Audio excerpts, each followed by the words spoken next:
Tyler Mason lunged at the gray-haired woman with everything he had. 240 pounds of muscle, a college wrestling championship, and 23 years of never losing a fight.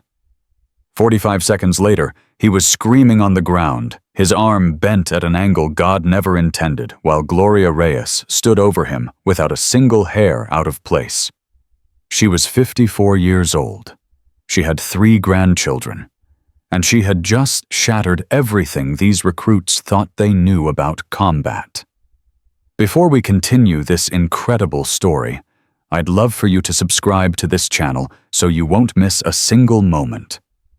Follow Gloria's journey to the very end, and drop a comment telling me which city you're watching from. Let me see how far this story travels across the world. Now let's go back to the beginning. The phone rang at 3:47 in the morning. Gloria Reyes had been awake for 2 hours already, sitting in the darkness of her empty kitchen, holding a cup of coffee that had gone cold an hour ago. Sleep had become a stranger since David died.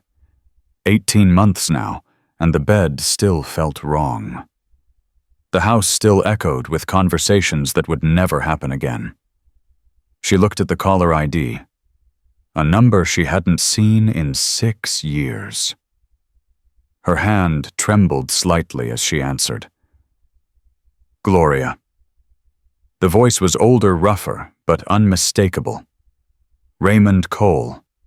Master Sergeant Raymond Cole, the man who had served beside her husband for 15 years. Raymond, it's 4 in the morning. I know what time it is. I also know you're awake. You've been awake since David passed. Gloria closed her eyes. What do you want? I need you to come back. The words hit her like a physical blow. Come back. As if it were that simple, as if she could just walk back into that world after everything that had happened. I'm 54 years old, Raymond. I have 3 grandchildren.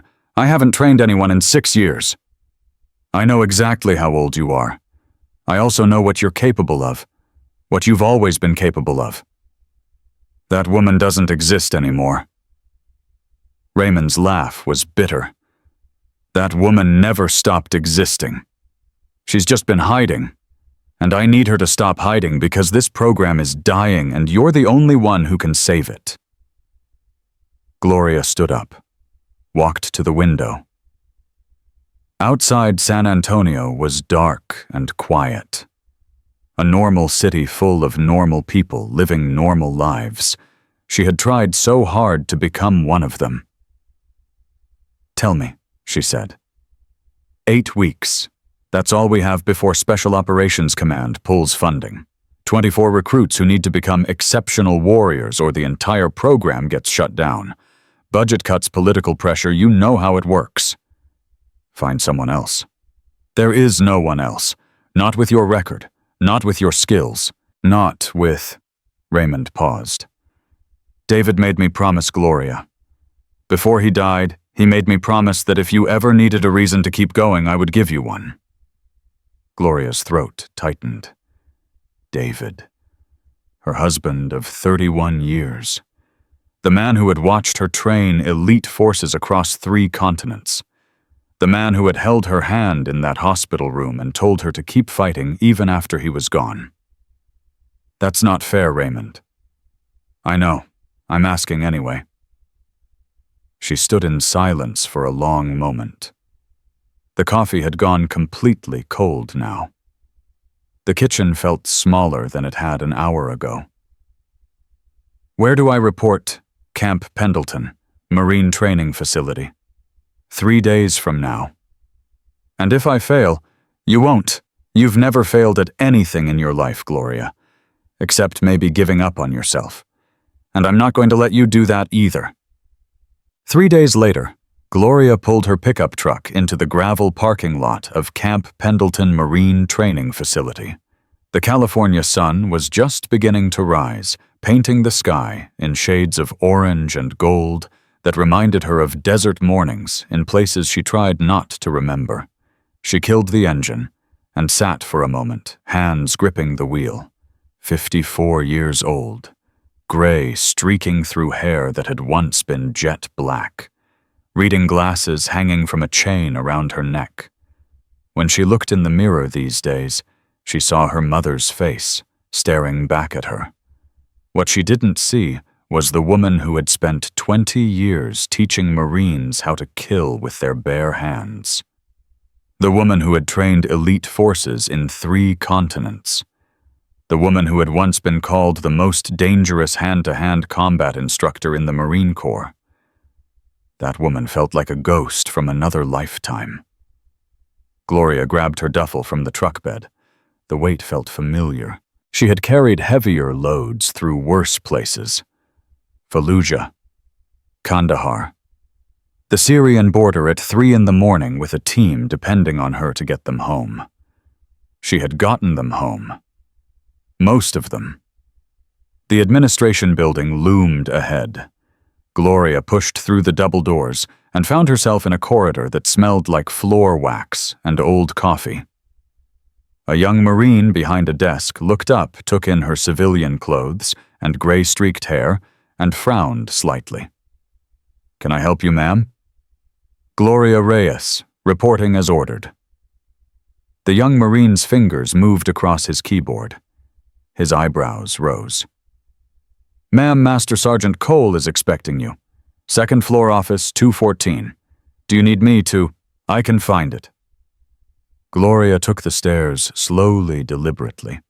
Her knees ached from years of hard training, from drops and falls and impacts that had accumulated like interest on a debt she was still paying. Office 214 had a brass nameplate that read, Master Sergeant Raymond Cole, because she knocked twice. "Enter." The voice was weaker than she remembered. When Gloria opened the door, she understood why. Raymond Cole sat behind his desk in a wheelchair. His left leg was missing below the knee, and his right arm hung at an angle that suggested permanent nerve damage. The last 6 years had not been kind to him, but his eyes were the same. Sharp, assessing. The eyes of a warrior who refused to stop fighting even when his body had betrayed him. Gloria. He didn't smile. Raymond had never been one for unnecessary emotions. "You look like hell. You look worse." Now he smiled just slightly. "Training accident, 2 years ago. Some 20-year-old hotshot decided to show off during a live-fire exercise. I pushed 3 recruits out of the way. Cost me a leg and most of my right arm. And they gave you a desk job. They tried to give me a medical discharge. I told them they could wheel me out of this building in a box or not at all. So they gave me this program instead." He gestured around the office. "Last chance for both of us, Gloria." She sat down across from him. "Tell me about the recruits."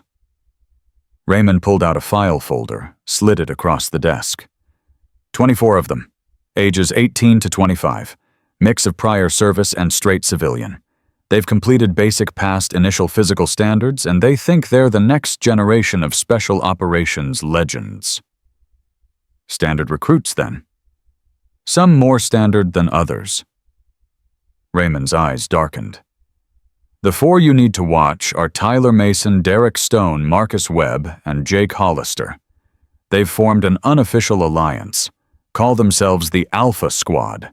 They think they run this program. Gloria opened the file. 4 photographs. 4 young faces staring at the camera with varying degrees of arrogance.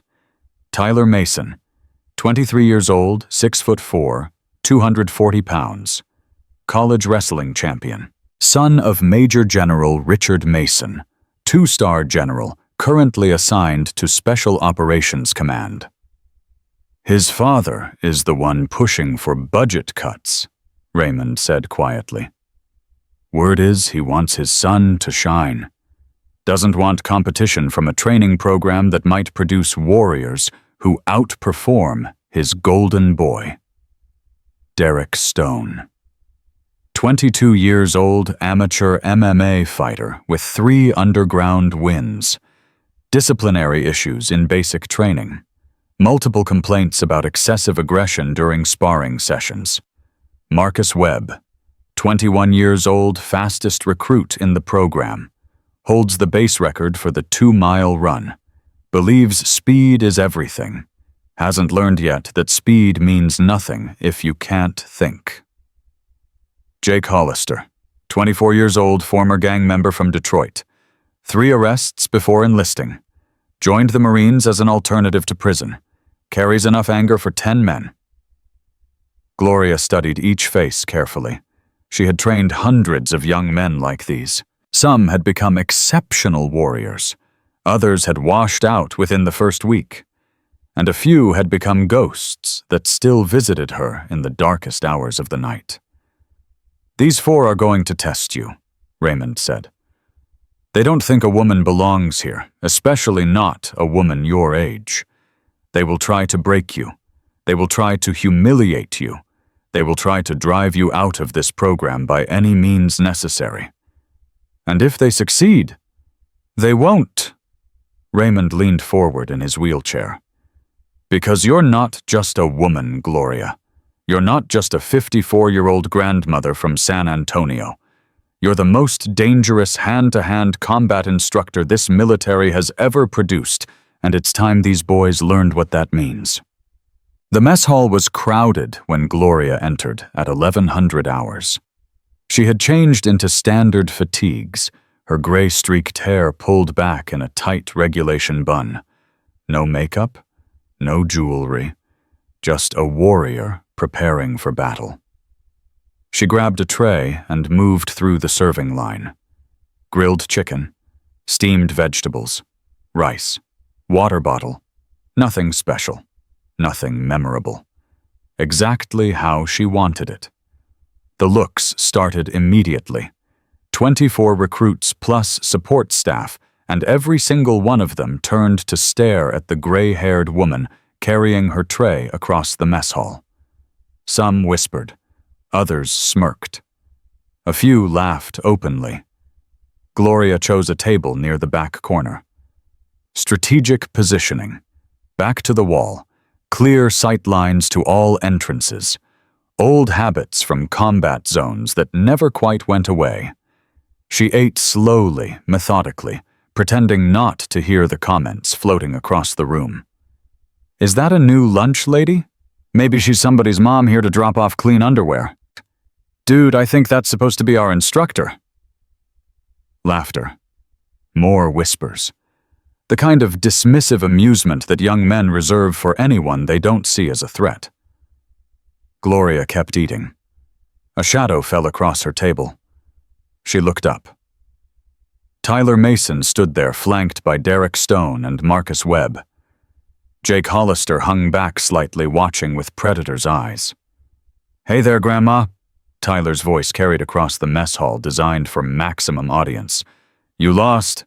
The retirement home is about 30 miles that way." Gloria set down her fork.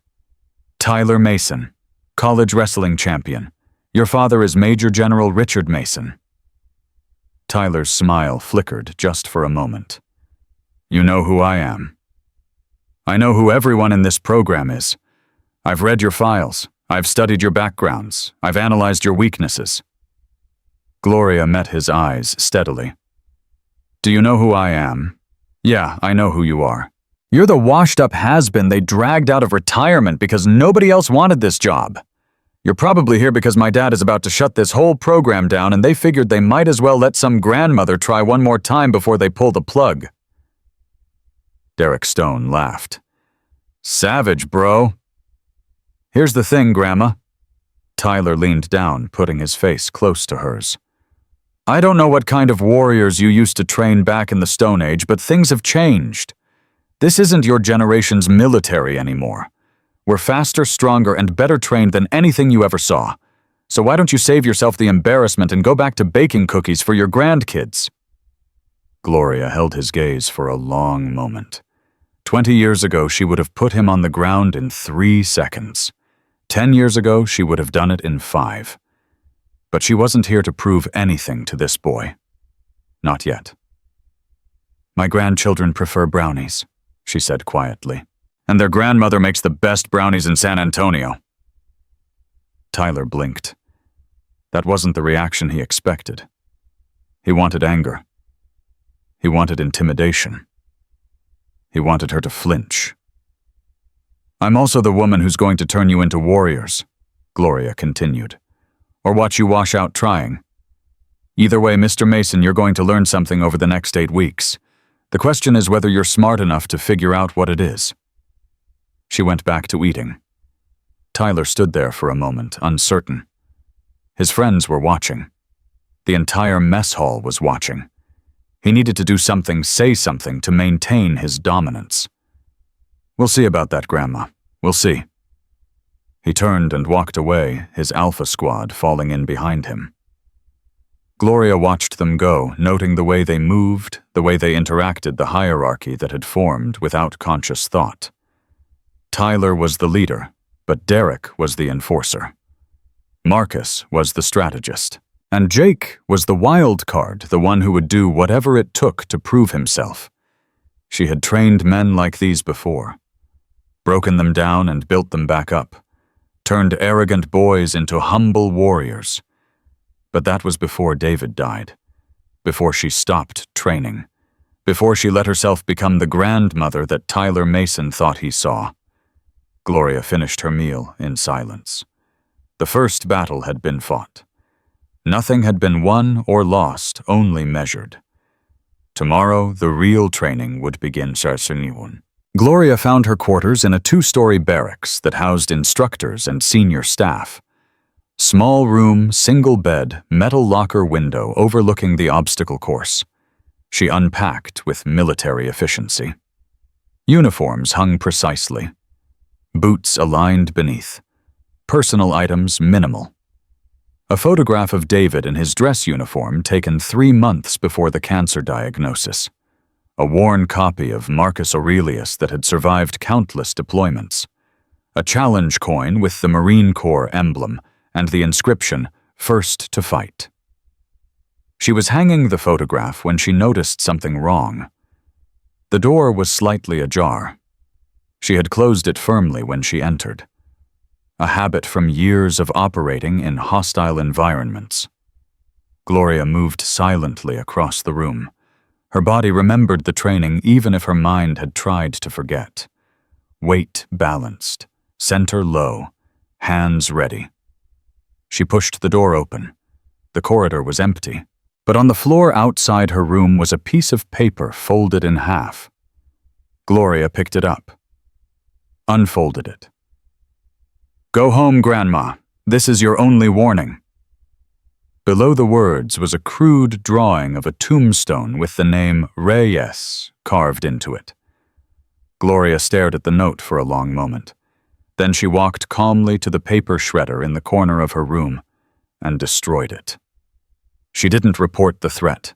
She didn't tell Raymond Cole. She didn't call security. Instead, she went to the obstacle course. The obstacle course at Camp Pendleton was legendary. Designed to break even the strongest recruits, it featured a 12-foot wall, a rope climb, a tire, run, barbed wire, crawl, balance beam, and a quarter-mile sprint through sand that turned legs to jelly. The base record was 4 minutes 18 seconds set 30 years ago by a Marine who went on to become one of the first Navy SEALs. Gloria stood at the starting line. It was nearly midnight. The course was lit by floodlights that cast long shadows across the obstacles. She hadn't run this course in 6 years. Her knees ached. Her shoulders protested. Her body screamed at her that she was too old for this, that she should be home with her grandchildren, that she had nothing left to prove. Gloria started her watch. Then she ran. The wall came first. She hit it at full speed, hands finding purchase on the top edge, pulling herself up and over in a single fluid motion. Her muscles screamed. She ignored them. The tires were next. Left foot, right foot, don't think, just move. Her rhythm was rusty, but muscle memory took over. Decades of training couldn't be erased in 6 years. The rope climb burned her hands and shoulders. She used her legs the way she taught recruits to do it, the way that saved energy and prevented injury. The barbed wire crawl was the worst. Face down in the dirt, elbows and knees scraping through sand, while wire hovered inches above her back. She was too old for this. She was definitely too old for this. But she kept moving. The balance beam required focus. 12 feet off the ground, 4 inches wide, 20 feet long. Gloria had crossed beams like this in the dark, in the rain, while enemy fire erupted around her. This was nothing. The final sprint was agony. Pure agony. Her lungs burned. Her legs felt like they were filled with concrete. Every step was a battle against a body that wanted to quit. Gloria didn't quit. She crossed the finish line and slammed her watch. 3 minutes, 52 seconds. 26 seconds faster than the base record, 30 years after it was set, by a 54-year-old grandmother. Gloria stood in the darkness, hands on her knees, gasping for breath. Everything hurt. Everything was going to hurt worse tomorrow. But she could still do it. She could still be the warrior she needed to be. Behind her, she heard footsteps approaching. She turned. Raymond Cole sat in his wheelchair at the edge of the course, watching her with something that might have been pride. "How long have you been there?" Gloria asked. "Long enough. You beat the record by almost 30 seconds. I'm slower than I used to be. You're faster than anyone in that recruit class." Raymond wheeled himself closer. "David would be proud of you, Gloria. Not because of the time, because you didn't give up." Gloria looked at the obstacle course. Tomorrow she would stand in front of 24 recruits who thought she was a joke, a washed-up grandmother playing soldier. They had no idea what was coming. "First day of training," she said. 0500 hours. I want all 24 recruits in formation on that field." The official schedule says 0700. The schedule just changed. Gloria started walking back toward the barracks. If they want to be warriors, they can start by learning that warriors don't get to sleep in. Day 1. 0500 hours. Still dark. The California air was cold and sharp, carrying the smell of salt from the distant ocean and diesel from the vehicle depot. Gloria stood alone in the center of the training field. She wore standard fatigues, no rank insignia, nothing to indicate she was anything other than another face in the crowd. The recruits began arriving at 0455, stumbling out of their barracks with various expressions of confusion and anger. Midnight wake-up calls were not part of the standard schedule. Tyler Mason was the last to arrive at 0503, 3 minutes late. His hair was disheveled, his uniform hastily thrown on. He clearly expected this to be some kind of joke. Gloria waited until all 24 recruits were assembled in ragged formation. Then she spoke. "My name is Gloria Reyes. For the next 8 weeks, I will be your senior instructor. Before we begin, there is something you need to understand." She paused, making eye contact with each recruit in turn. "You think you know what a warrior looks like? You're wrong." Tyler snorted. Derek Stone rolled his eyes. Marcus Webb checked his watch. Gloria continued as if she hadn't noticed. "You think a warrior is big, strong, fast, young." She let the word hang in the air. "You think a warrior looks like you, talks like you, thinks like you." She began walking slowly down the line of recruits. A warrior is none of those things. A warrior is someone who understands that the battle is not against the enemy. The battle is against yourself, against your fear, against your ego, against every voice in your head telling you that you can't, that you won't, that you shouldn't. She stopped in front of Tyler. A warrior is not defined by how hard they can hit. A warrior is defined by how many times they can get hit and keep standing. Tyler's jaw tightened. He wanted to say something. Gloria could see it in his eyes. But something held him back. Maybe curiosity. Maybe the first stirrings of respect. Or maybe just the knowledge that his father was watching this program very carefully and any mistake could reflect badly on the Mason family name. "Your first lesson," Gloria said, stepping back to address the entire group, "is stillness." Confusion rippled through the ranks. "Stillness," Derek Stone laughed. "We're here to learn how to fight, not how to meditate. You will stand in this formation without moving for 45 minutes. Gloria continued, ignoring him. "No talking, no shifting your weight, no scratching itches or adjusting uniforms. Perfect stillness." "That's ridiculous," Tyler said. "What does standing still have to do with combat? Everything." Gloria's voice was quiet, but it carried across the field like a blade. "The warrior who cannot control their own body cannot hope to control a battlefield. The warrior who cannot find stillness in chaos will die in chaos." She checked her watch. 45 minutes begins now. Anyone who moves does punishment exercises until I decide they've learned enough. Anyone who speaks does double." The recruits exchanged glances. This had to be some kind of test, some kind of psychological game to establish dominance. They were young, strong, athletic. Standing still for 45 minutes should be nothing. 5 minutes passed. 10 minutes. At 12 minutes, Derek Stone shifted his weight from one foot to the other. Just slightly. Just enough. "Derek Stone," Gloria said calmly. "Push-ups until I say stop." "Are you serious? I barely moved. Now it's push-ups and a 5-mile run. Would you like to add anything else?" Derek's face flushed with anger, but he dropped and started doing push-ups. Gloria began counting. 1, 2, 3. At 15 minutes, Marcus Webb scratched his nose. An unconscious gesture, the kind everyone makes without thinking. "Marcus Webb, join your friend." Marcus opened his mouth to protest, then thought better of it. He dropped beside Derek. 1, 2, 3. At 22 minutes, Tyler Mason cracked. "This is insane," he said. "You can't expect Tyler Mason. Punishment exercises? Double portion." Tyler stared at her with pure hatred in his eyes, but he dropped and started pushing. 1, 2, 3. By 30 minutes, 16 recruits were doing punishment exercises. Only 8 remained standing perfectly still. Among them was a 19-year-old named Danny Chen.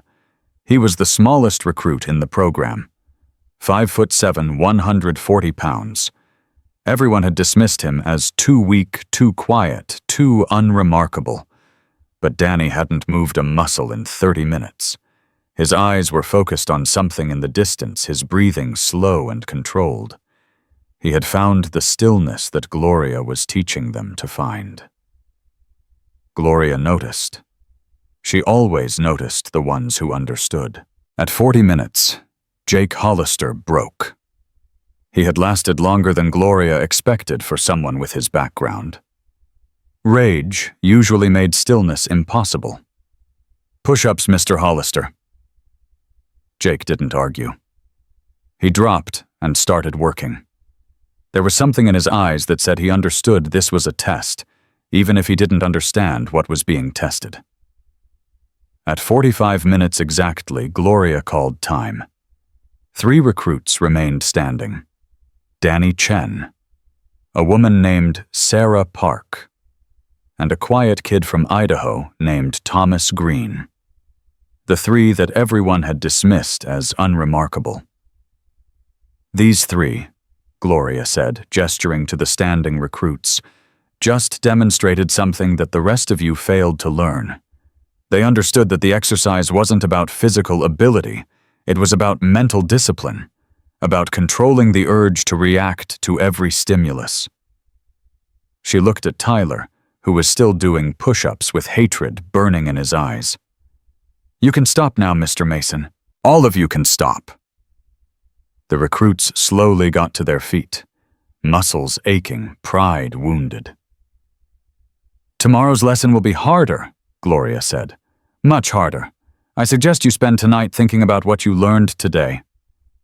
She turned and walked away, leaving 24 confused and humiliated recruits standing in the growing light of dawn.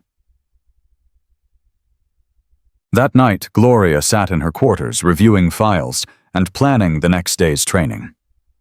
A knock at her door interrupted her concentration. "Enter." Raymond Cole wheeled himself in, his face troubled. "We have a problem." Gloria set down the files. "What kind of problem?" "Tyler Mason called his father tonight, complained about the training, said you were targeting him, specifically trying to humiliate him in front of the other recruits. And Major General Mason is very unhappy. He's scheduled a call with the base commander tomorrow morning. Word is he wants you removed from the program immediately." Gloria felt something cold settle in her stomach. Not fear.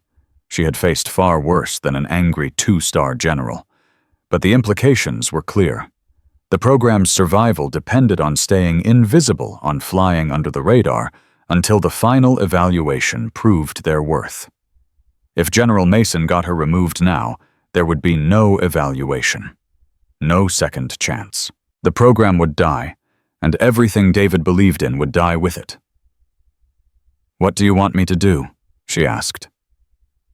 Raymond was quiet for a moment. "I want you to do exactly what you were doing. Train these recruits. Push them harder than they've ever been pushed.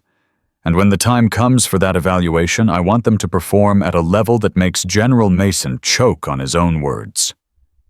And if he gets me removed before then, he won't." Raymond's eyes were hard. "Because tomorrow morning I'm going to be on that call too. And I'm going to remind the base commander that this program answers to Special Operations Command, not to any 2-star general with a grudge." He started to wheel himself toward the door, then stopped. "Gloria, David used to tell me that the best warriors aren't the ones who never face opposition. They're the ones who face opposition and win anyway." David said a lot of things. Yes, he did, and most of them were true. Raymond opened the door. "Get some sleep. Tomorrow is going to be a long day." After he left, Gloria sat in the darkness for a long time. She thought about David lying in that hospital bed, holding her hand with fingers that had grown too weak to grip properly. "Don't stop fighting," he had whispered. "Promise me, Gloria. Whatever happens after I'm gone, don't stop fighting." She had promised. And now, 18 months later, she was finally starting to keep that promise. Day 2 began at 0400 hours. 1 hour earlier than the day before. The recruits were even more confused and angry than they had been the first day. Tyler Mason's face was a mask of barely controlled fury. Word had spread about his call to his father, and now everyone was watching to see what would happen. Gloria stood before them, as if nothing had changed. "Today's lesson is pain," she said. "Not how to inflict it, how to endure it." She led them on a 5-mile run through sand and uneven terrain. Then a 2-hour session of hand-to-hand combat drills designed to push their bodies to the absolute limit. Then another run. Then combat drills again. By noon, 3 recruits had vomited. 2 had collapsed from exhaustion. Tyler Mason was still standing, but barely. His wrestling conditioning had prepared him for short bursts of intense effort, not sustained punishment that stretched for hours. Gloria watched them suffer and felt nothing. Not because she was cruel, because she understood what they didn't yet understand. The enemy they would face in combat wouldn't care about their fatigue, wouldn't give them water breaks, wouldn't let them tap out when things got too hard. She was teaching them to survive. During the afternoon hand-to-hand session, Tyler approached her. "I want to demonstrate the throw you just showed us," he said. His voice was controlled, but Gloria could see what was really happening. He wanted to test her, wanted to see if the old woman could actually fight, or was just talking a good game. "Very well," Gloria said. "You may attack when ready." Tyler smiled. This was what he had been waiting for. A chance to prove himself in front of everyone. A chance to put this grandmother in her place. He lunged. Gloria moved. What happened next took less than a second. Tyler's momentum was redirected, his balance stolen, his body twisted in a direction his muscles weren't prepared to follow. He hit the ground hard. Not hard enough to injure, just hard enough to embarrass. "Again," Gloria said. Tyler got up, face red with humiliation and anger. He lunged again. Same result. Again. 3 more times Tyler attacked. 3 more times he ended up on the ground. The other recruits watched in stunned silence. Tyler Mason, the biggest and strongest among them, couldn't land a single blow on a 54-year-old woman. "Enough," Gloria said finally. "The lesson here is not that I am stronger than you, Mr. Mason. The lesson is that strength without technique is meaningless. Speed without strategy is worthless. Size without skill is just a larger target." She turned to address the entire group. "I am going to teach you things that will save your lives. Not because I want your gratitude, not because I want your respect, because it's my job, and I do my job well." Tyler stood there, chest heaving, fists clenched at his sides. "This isn't over," he said quietly. Gloria met his eyes. "No," she agreed. "It's just beginning." That evening, Gloria was walking back to her quarters when she noticed 4 figures waiting in the shadows near the obstacle course. Tyler, Derek, Marcus, Jake, the Alpha Squad. She could have turned around, could have called for security, could have avoided the confrontation entirely. Instead, she walked directly toward them. "Gentlemen, nice night for a walk." Tyler stepped forward. "We need to talk." "So talk." "Not here. Follow us." They led her to a secluded area behind the equipment storage building, away from cameras, away from witnesses. The kind of place where accidents could happen and nobody would see a thing. Gloria had been in places like this before. In Fallujah, an alley like this had nearly ended her career. In Kandahar, a room like this had ended 3 enemies instead. "Here's the situation, Grandma," Tyler said. His voice was cold, controlled. Not the arrogant boy from the mess hall. Something darker. "My father is going to get you removed from this program. It's only a matter of time, but we decided to give you a chance to leave with dignity." "How generous." "Walk away. Tonight. Go back to San Antonio and your grandchildren and your brownies. Tell everyone you got homesick, you weren't feeling well, whatever story you want to tell. And we forget any of this ever happened." Gloria looked at each of them in turn. Tyler, who thought his father's rank made him untouchable. Derek, whose aggression was a mask for deep insecurity. Marcus, whose speed made him think he was special. Jake, whose anger burned so hot it was eating him alive. "And if I don't," Tyler smiled. It wasn't a pleasant expression. "Then we make your life here very, very difficult.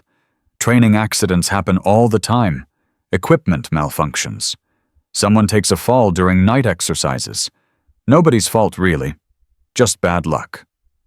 Are you threatening me, Mr. Mason? I'm offering you a choice.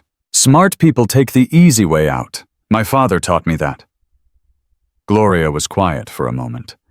Then she laughed. It wasn't a kind laugh. It was the laugh of someone who had heard threats from men far more dangerous than these 4 boys could ever imagine. "Your father taught you wrong," she said. "Smart people don't take the easy way out. Smart people prepare for the hard way and win anyway.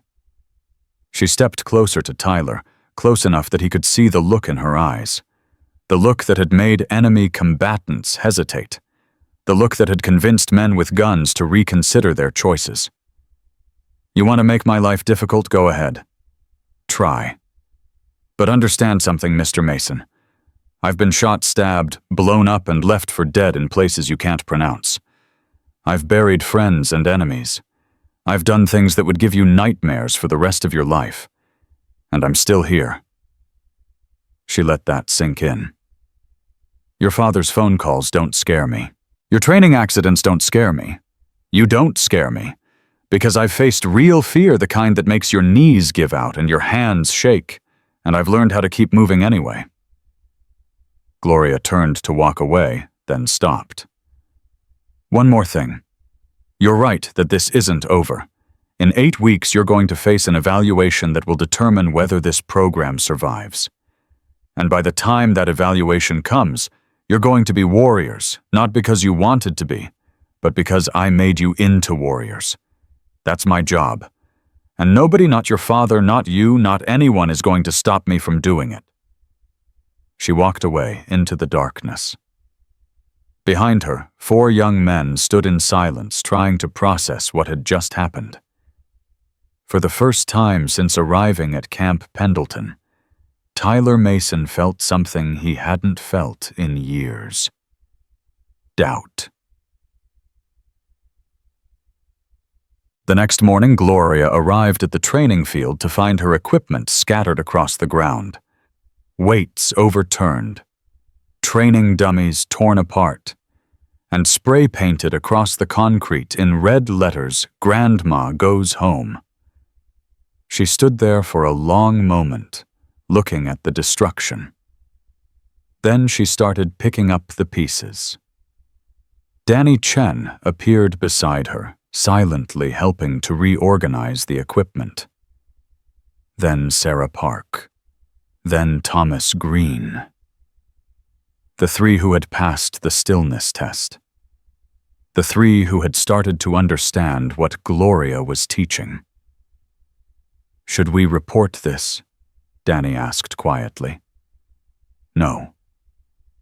But they want a reaction.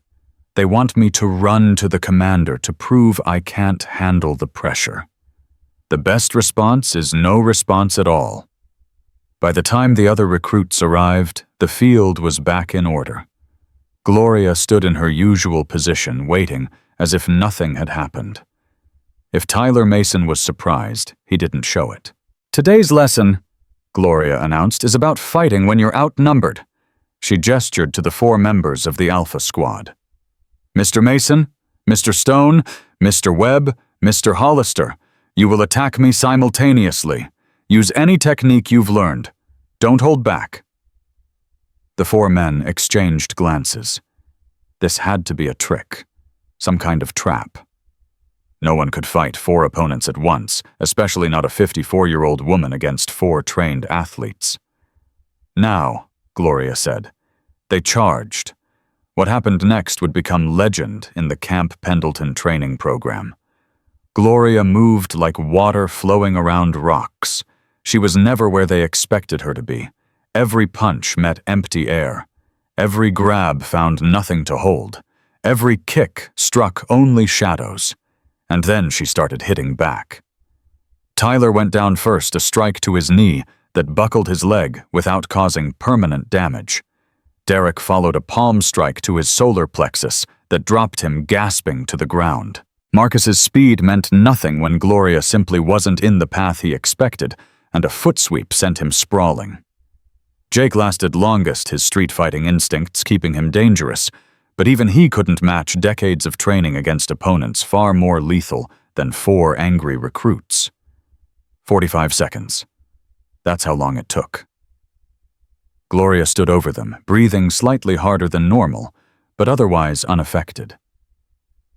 The lesson, she said to the stunned recruits watching from the sidelines, is that numbers mean nothing without coordination. Strength means nothing without technique. Aggression means nothing without control. She extended a hand to Tyler. He stared at it for a long moment. Pride warred with something else in his eyes, something that might have been the first stirring of respect. He took her hand.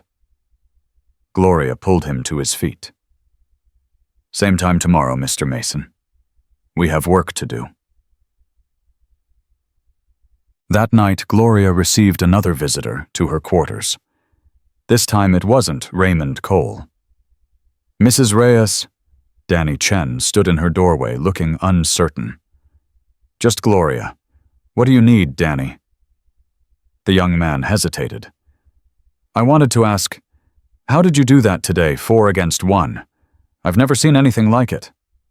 Gloria gestured for him to sit. "What do you really want to ask?" Danny was quiet for a moment. "I'm the smallest person in this program. I'm not the fastest. I'm not the strongest. Everyone thinks I don't belong here, including me sometimes. But today, when you fought them, you're smaller than them too. You're older, and you won." Danny looked at her with something like hope in his eyes. How Gloria studied him. This was why she had come back. Not for Tyler Mason and his Alpha Squad. For the Danny Chens. The ones who didn't fit the mold, but had something inside them that was worth developing. "I'll tell you a story," she said. "When I was your age, I joined the Marine Corps. I was 5'2" and 110 pounds. Every single day, someone told me I didn't belong. Too small. Too weak. Too female. What did you do? I trained harder than anyone else. I studied longer than anyone else. I learned that size and strength are only 2 factors in combat, and there are dozens of others that matter just as much or more. Technique, timing, positioning, psychology, reading your opponent, controlling your own fear." Gloria leaned forward. "You know why I picked you out during that stillness exercise? Because you understood something that Tyler Mason still doesn't understand. Combat isn't about being the biggest predator in the room. It's about being the one who's still standing when the chaos ends." Danny nodded slowly. "I want to learn," he said. "Whatever you can teach me. I want to learn." Gloria smiled. It was the first genuine smile she had worn since arriving at Camp Pendleton. "Then meet me at the obstacle course tomorrow at 0400 before everyone else wakes up. And be prepared to work harder than you've ever worked in your life." Danny stood up. "Thank you, Gloria." "Don't thank me yet. Thank me when you're still alive after your first real combat deployment." After he left, Gloria sat in the darkness once again. David's photograph watched her from the shelf. "I found one," she whispered to him. "The kind you always said were worth everything. The ones who don't look like warriors but have warrior hearts." The photograph, of course, said nothing back, but somehow Gloria felt like David was smiling. The days began to blur together after that. Training, conflict, lessons learned and lessons refused. Tyler Mason and his Alpha Squad continued their campaign of harassment, but something was changing. The pranks became less frequent, the threats less confident. Because every day, Gloria proved herself again. Every challenge they threw at her, she met and exceeded. Every test they created, she passed. And slowly, painfully, the first cracks began appearing in the wall of resistance. Derek Stone was the first to break. During a particularly brutal hand-to-hand session, Gloria pushed him to his limit and beyond. He collapsed, gasping, convinced he couldn't continue. "Get up," Gloria said. "I can't." "Yes, you can. Get up." "I said I can't." Gloria knelt beside him. When she spoke, her voice was different, softer, more human. "You can," she said. "I know you can because I've been where you are. Flat on my back, convinced my body had nothing left to give. And you know what I learned? The body can always give more. It's the mind that quits first. She extended her hand. Get up, Derek. Show me what you're really made of. Derek stared at her hand for a long moment. This was the woman he had tried to intimidate, the woman he had threatened, the woman he had assumed was weak because she was old. He took her hand. Gloria pulled him to his feet. Good, she said. Now let's go again. That night, Derek Stone did not join the others in planning their next harassment campaign. It was a small change, barely noticeable. But Gloria noticed. 1 down, 3 to go. End of week 2. Gloria stood on the obstacle course at midnight running her personal time trial. Her knees screamed, her lungs burned, every muscle in her body begged her to stop.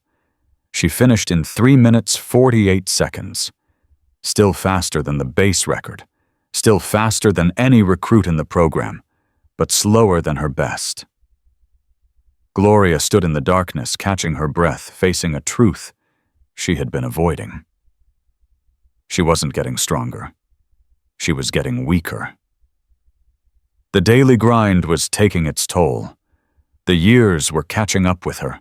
The body that had carried her through 20 years of training elite warriors was finally starting to fail. She had 6 weeks left. 6 weeks to save the program. 6 weeks to transform these recruits. 6 weeks to prove that she wasn't the washed-up grandmother everyone thought she was. 6 weeks to keep a promise to a dead man who had believed in her more than she believed in herself. Gloria looked up at the stars. I'm trying, David, she whispered. I'm trying so hard. The stars, like the photograph, offered no response, but somehow Gloria found the strength to walk back to her quarters and prepare for another day. Because warriors don't quit, even when everything inside them is screaming to give up. Especially then. Week 3 began with blood. Gloria was running her pre-dawn training with Danny Chen when she heard the shouting. 2 voices, male angry, escalating toward violence. She sprinted toward the sound, Danny close behind. Jake Hollister had Marcus Webb pinned against the equipment shed, forearm pressed against his throat. Marcus's face was turning purple. His hands clawed uselessly at Jake's arm. Say it again, Jake snarled. Say one more word about where I come from. Jake, Gloria's voice cut through the darkness like a blade. Release him, now. Jake didn't move. His eyes were wild, unfocused. This wasn't the controlled anger of a fighter. This was something deeper. Something broken. He called me a gangbanger, Jake said. Said I don't belong here. Said people like me always end up dead or in prison. And if you kill him right now, you prove him right. Those words hit Jake like a physical blow. His grip loosened slightly. Marcus gasped for air. Let him go, Gloria said, moving closer. Whatever he said, whatever he thinks, you're better than this. You're here because you chose something different. Don't throw that away for someone else's ignorance. Jake's arm trembled. Every muscle in his body was coiled for violence. Gloria could see the battle happening behind his eyes. The street kid fighting the Marine. The past fighting the future. I can't, Jake whispered. I can't just let people... Yes, you can. That's what warriors do. They control their rage. They choose when to fight and when to walk away. Right now, walking away is the harder choice. That's how you know it's the right one. For a long moment, nothing moved. Then Jake released Marcus and stepped back. His hands were shaking. Marcus collapsed to his knees, coughing and gasping. Both of you, Gloria said. My office, 1 hour. We're going to settle this like professionals, not like children. She turned to Danny. Get the medic. Make sure Webb's throat isn't damaged. As Danny ran off, Gloria looked at Jake. He stood alone, head bowed, fists still clenched at his sides.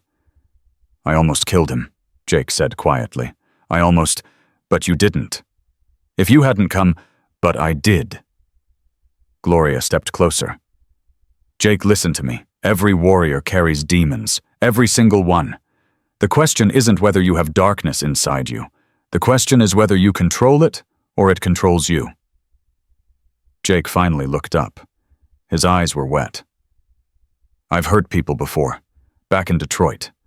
I did things I can't take back." "I know. I read your file." "Then you know what I am." "I know what you were. I'm more interested in what you're becoming." She started walking toward the administration building, then stopped. "1 hour, Jake. Don't be late." He nodded slowly. Gloria walked away, her mind already racing. The confrontation with Jake and Marcus was a symptom of a deeper problem. The recruits were fracturing under pressure. The Alpha Squad's harassment campaign had created divisions that were spreading like cracks in glass. If she didn't address it soon, the entire program would shatter. 1 hour later, Jake and Marcus sat on opposite sides of Gloria's small office. Marcus's throat was bruised, but functional. Jake's hands still trembled slightly. "Here's what's going to happen," Gloria said. "You two are going to talk. Really talk. Not posture, not threaten, not trade insults. You're going to tell each other the truth about who you are and why you're here." "Why should I talk to him?" Marcus demanded. His voice was raspy from the choking. "He almost killed me. Because in 6 weeks you might be deployed together. You might need to trust him with your life.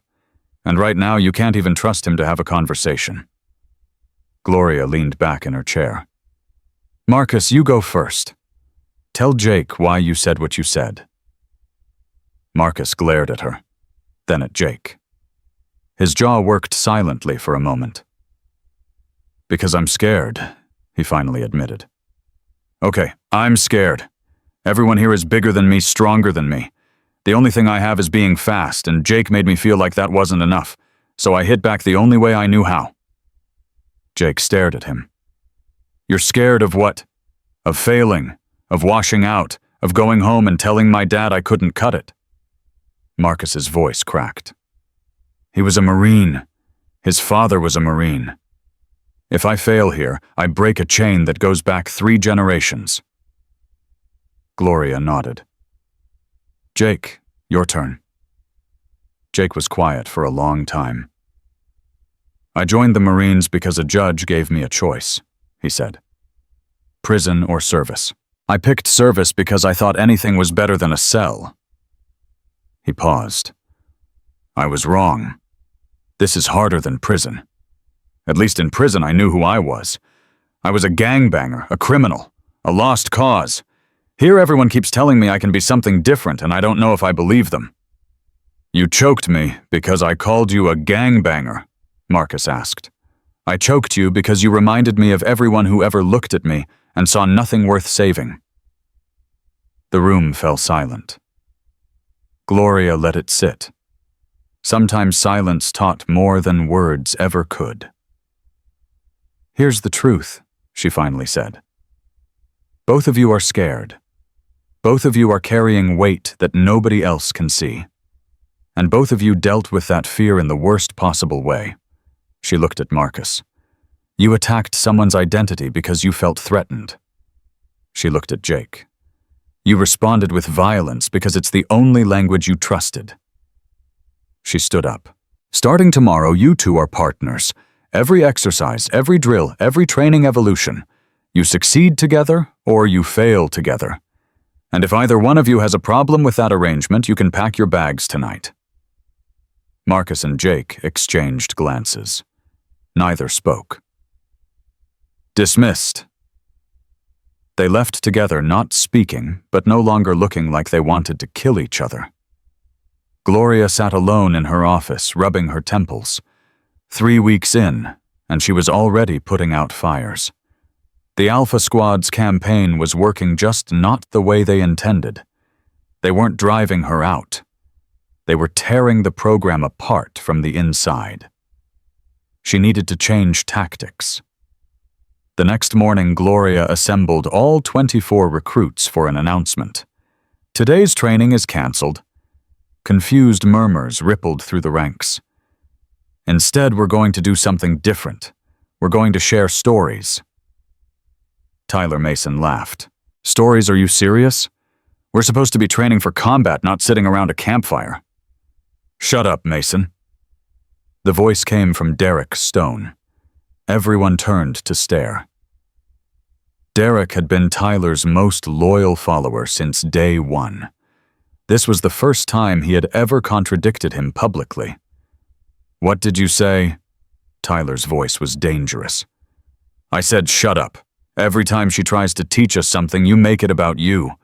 Maybe if you listened for once, you'd learn something." Tyler's face went red.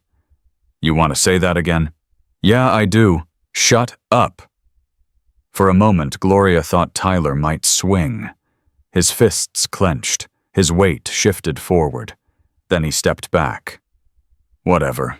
This is stupid anyway." Gloria filed that moment away. Derek's defection was significant. The Alpha Squad was fracturing. "Here's how this works," Gloria said. "Each of you will share something true about yourself, something you've never told anyone, something that scares you." "Why?" Sarah Park asked. "Because the person next to you needs to know who you really are. Not who you pretend to be. In combat, pretense gets people killed." She looked around the circle of young faces. "I'll go first." Gloria took a breath. "My husband died 18 months ago. Cancer. He was sick for 2 years before the end. I watched him fade away piece by piece, and there was nothing I could do to stop it." She paused. "I've been in firefights. I've faced enemies who wanted to kill me. None of that scared me as much as sitting in that hospital room holding his hand, knowing I was going to lose him." The recruits were silent. Even Tyler had no response. "After he died, I stopped training. Stopped caring. Stopped wanting to get out of bed in the morning. I came here because someone reminded me that David wouldn't want me to give up. But the truth is, I'm still scared. Every single day. Scared that I'm too old. Scared that I can't do this anymore. Scared that I'll fail him." Gloria looked at Danny Chen. "Your turn." Danny stood up slowly.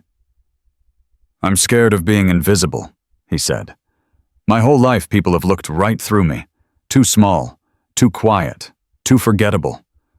I joined the Marines because I wanted to be someone people noticed, someone who mattered." Sarah Park went next. "I'm scared of being weak. My father told me women don't belong in combat. He said I'd wash out in the first week. I'm terrified he's going to be right." One by one, the recruits shared. Thomas Green talked about his brother who died overseas and how he joined to finish what his brother started. A recruit named Williams admitted he was fighting to prove he deserved the scholarship that paid for his sister's cancer treatment.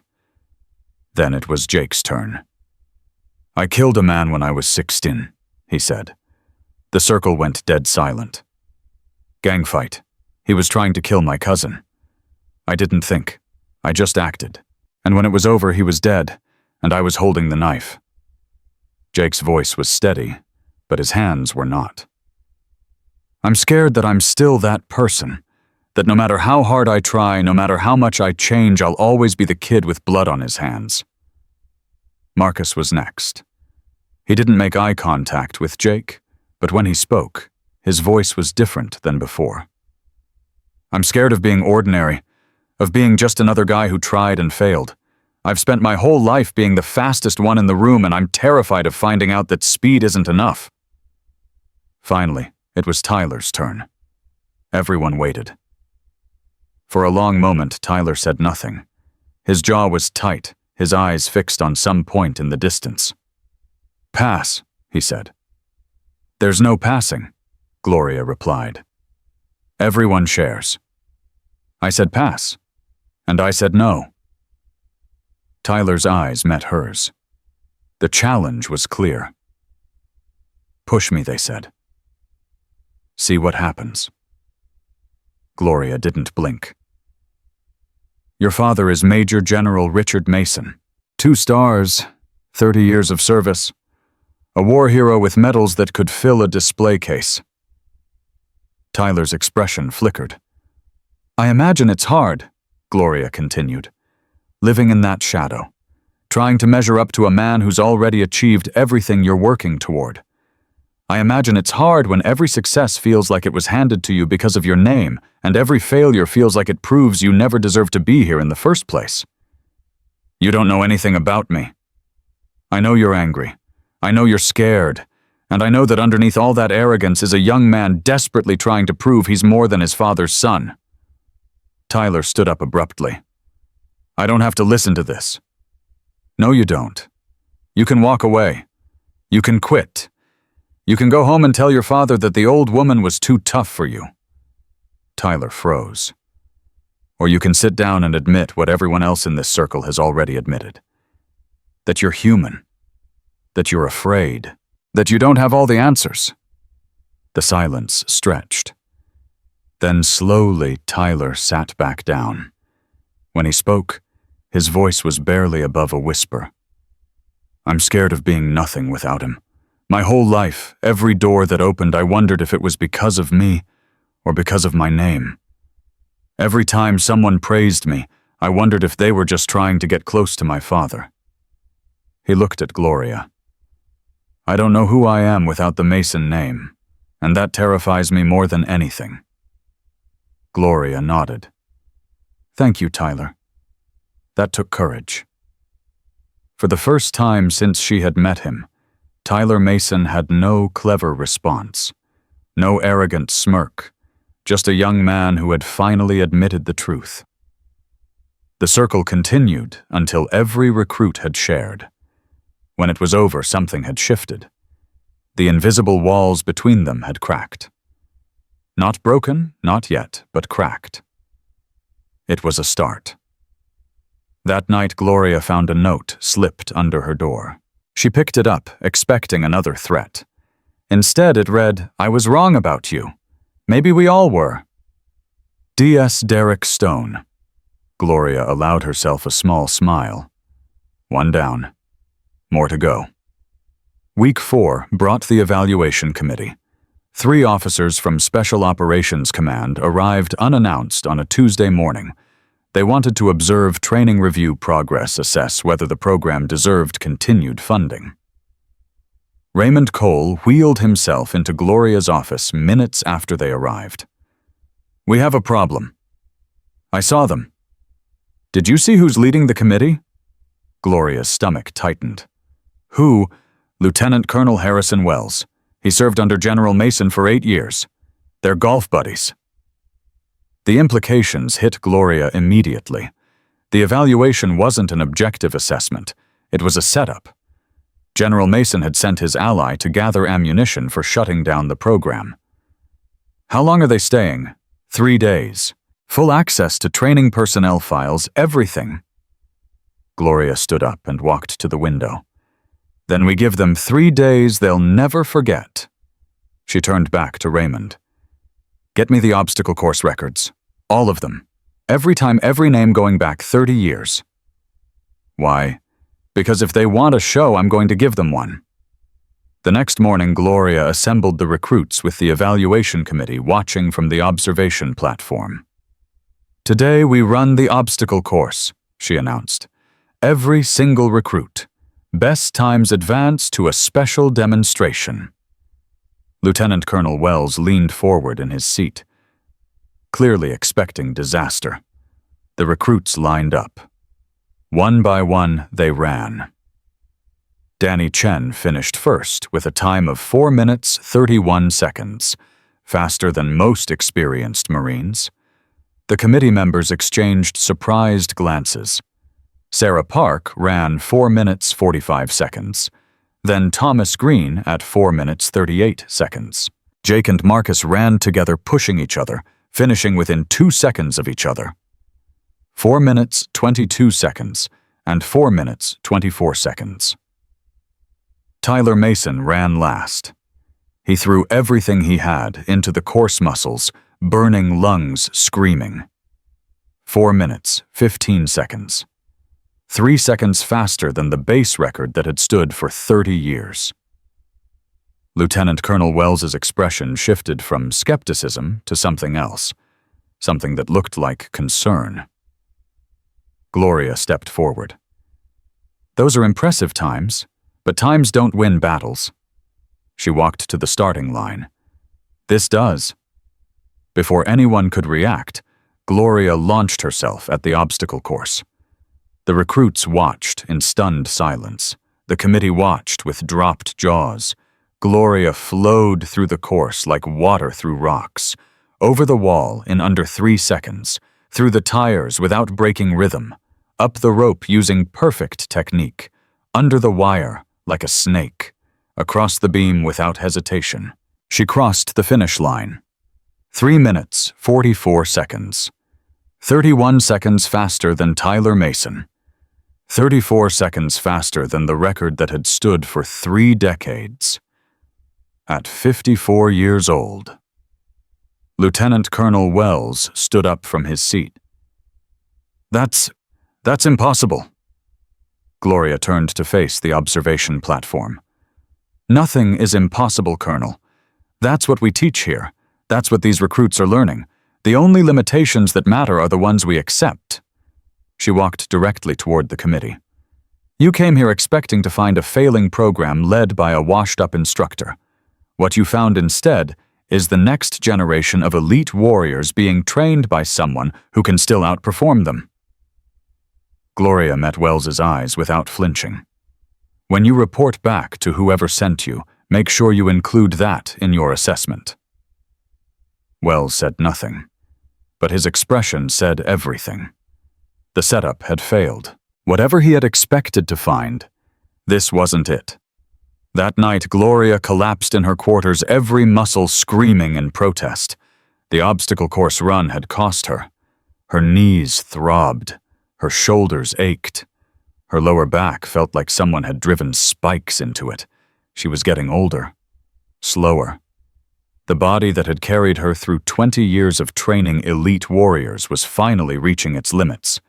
But she had bought the program time. And time was all she needed. A knock at her door interrupted her thoughts. "Enter." Tyler Mason stood in the doorway. "Can I come in?" Gloria nodded. Tyler sat down across from her, looking nothing like the arrogant young man who had mocked her in the mess hall 3 weeks ago. "How did you do that today?" he asked. "The obstacle course. 3 minutes 44. How is that even possible?" "Decades of training, proper technique, and a willingness to accept pain that most people refuse to tolerate." "But you're old, yes. I'm 54 years old. I have 3 grandchildren and a bad knee and arthritis in my left shoulder." Gloria leaned forward. "And I'm still faster than you." Tyler was silent for a moment. "I called my father tonight." Gloria's expression didn't change. "And he told me the evaluation committee was supposed to find evidence to shut this program down. He said Lieutenant Colonel Wells was handpicked to deliver a negative report. I assumed as much. He also told me that Wells called him after today's demonstration, said he couldn't write the report my father wanted, said what he saw today was the most impressive training display he'd witnessed in 20 years of evaluations." Gloria allowed herself a small smile. "So the program survives. For now. But my father is angry, really angry. He's not going to give up." Tyler looked at her with something that might have been respect. "I wanted to warn you. Whatever he's planning next, it's going to be worse than a rigged evaluation." "Why are you telling me this?" Tyler struggled with the answer. "Because what you said in that circle was right. I've spent my whole life trying to be my father's son. Maybe it's time I figured out who I am without him." He stood up. "I'm still not sure I like you, but I'm starting to think you might be the best instructor I've ever had." He left without waiting for a response. Gloria sat alone, processing what had just happened. Tyler Mason, her most resistant recruit, had just chosen her over his own father. The tide was turning, but Raymond's warning echoed in her mind. Whatever General Mason was planning, it would be worse than a rigged evaluation. She needed to be ready. The end of week 4 brought another crisis. Gloria was leading night navigation training when her radio crackled. "All instructors report to medical immediately. We have a critical situation." She sprinted toward the medical building, heart pounding. Inside, she found chaos. 3 recruits were being treated for severe dehydration and heat exhaustion. One of them was Danny Chen. "What happened?" Gloria demanded. The medic looked grim. "Someone tampered with their water supplies, replaced their hydration packs with salt water. They didn't realize until it was too late." Gloria's blood went cold. Salt water. During a night exercise in hot conditions. That wasn't a prank. That was attempted murder. Who had access to their equipment? Everyone. The gear was stored in the common area. Gloria looked at Danny unconscious on the medical bed, IV fluids flowing into his arm. Someone in her program had tried to kill her recruits, and she had a very good idea who was responsible. She found Tyler Mason in his barracks alone. "Where are they?" Tyler looked up. "Where are who?" "Derek, Marcus, Jake. Where are they?" "I don't know." "Why, what happened?" Gloria studied his face. He seemed genuinely confused. "3 recruits are in medical. Someone poisoned their water supplies." Tyler's expression shifted from confusion to horror. "What? That's... No. We talked about pushing you out, about making things difficult, but nothing like that. Nothing that would actually hurt anyone." "Then who?" Tyler shook his head. "I don't know.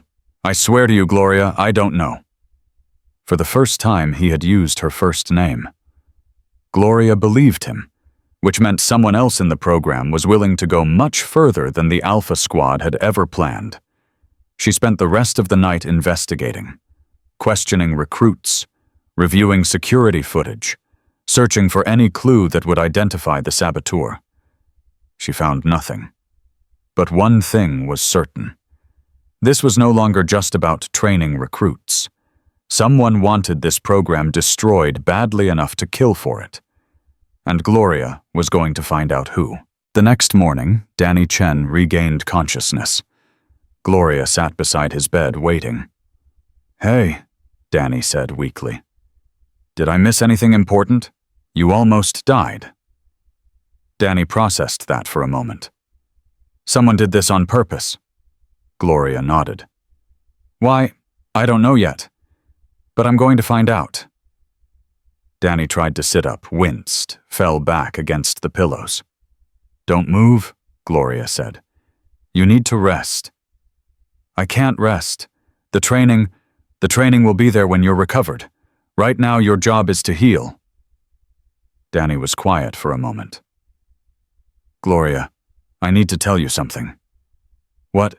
"Before the exercise last night, I saw someone near the equipment storage. I thought it was weird, but I didn't think anything of it." Gloria leaned forward. "Who did you see?" Danny's brow furrowed. "I couldn't see their face. It was dark, but they were wearing an instructor's uniform." An instructor? Gloria's mind raced. There were 6 other instructors assigned to the program. Any one of them could be working with General Mason. Any one of them could be the saboteur. "Thank you, Danny. Get some rest." She left the medical building with a new mission. Find the traitor, before they struck again. Gloria spent the next 48 hours watching everyone. Every instructor, every staff member, every person who had access to the equipment storage area. She memorized their routines, their habits, their interactions.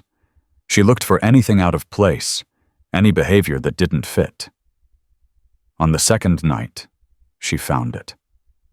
Instructor Sergeant Michael Torres had been with the program for 3 years.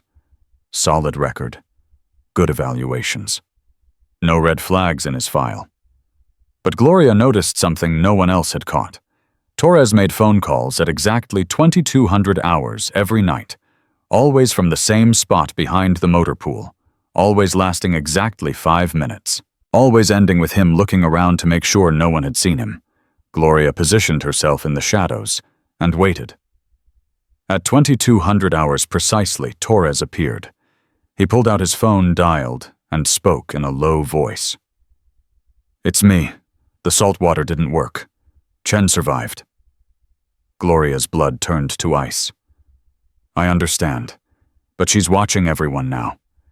If I make another move too soon, she'll catch me." Pause. "Yes, sir. I understand the timeline. The final evaluation is in 4 weeks. I'll make sure the program fails before then." Pause. "Yes, General. Whatever it takes." Torres ended the call and walked away. Never knowing Gloria had heard every word.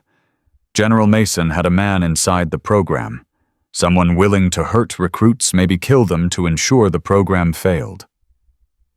Gloria waited until Torres disappeared, then stepped out of the shadows. Her hands were shaking, but not from fear.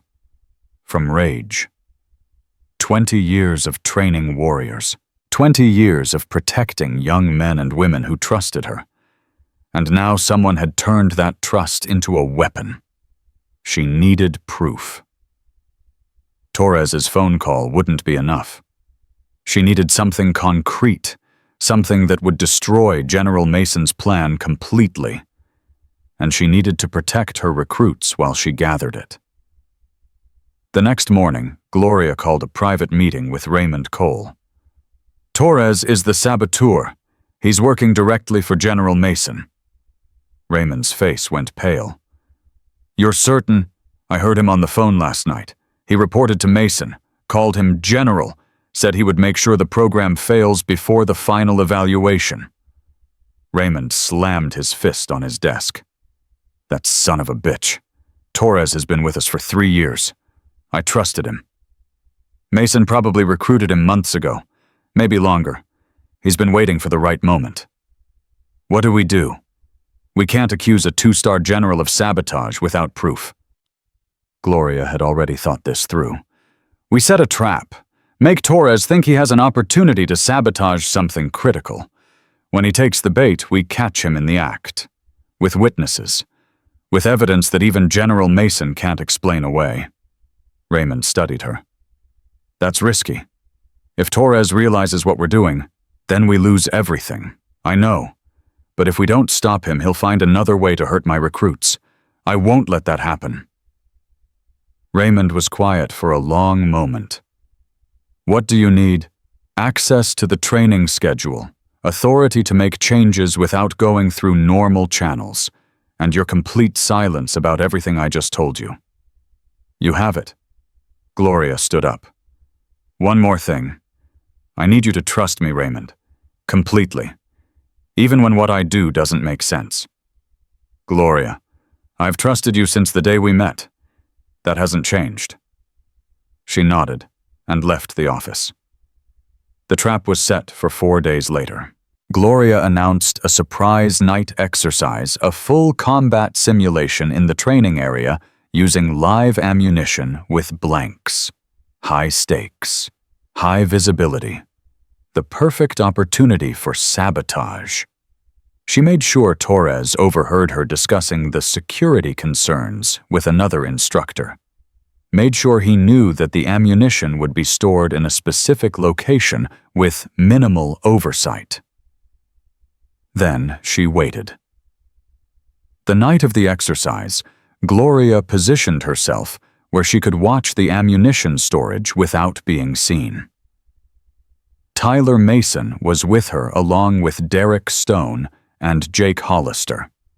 She had briefed them on the situation without revealing Torres's identity. Someone's going to try to sabotage this exercise, she had told them. Your job is to be witnesses. Nothing more. Don't engage, don't confront. Just watch and remember everything you see. At 2130 hours, a figure approached the ammunition storage. Torres. He moved quickly, confidently, like a man who knew exactly what he was doing. He opened the storage container and began replacing the blank ammunition with something else. Live rounds. Gloria's stomach lurched. Torres wasn't trying to make the program fail. He was trying to create a massacre. Recruits firing live ammunition at each other during a combat simulation. Multiple casualties, maybe deaths, the perfect way to destroy the program permanently. Now, Gloria said. Floodlights blazed to life. Torres spun around, temporarily blinded, a box of live ammunition in his hands. Gloria stepped forward. Sergeant Torres, you're under arrest for sabotage, attempted murder, and conspiracy. Torres's face twisted with rage. You can't prove anything. I have 3 witnesses who just watched you replace blank ammunition with live rounds. I have a recording of your phone conversation with General Mason 2 nights ago, and I have the testimony of Danny Chen, who saw someone in an instructor's uniform near the equipment storage the night he was poisoned.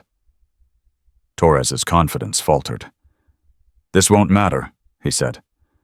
General Mason has connections you can't imagine. He'll bury this. He'll bury you. Maybe. But right now you're going to tell me everything. Every order Mason gave you, every plan he made, everything. I'm not telling you anything. Gloria stepped closer. Close enough that Torres could see the look in her eyes. The look that had made enemy combatants surrender without a fight. Let me explain something to you, Sergeant.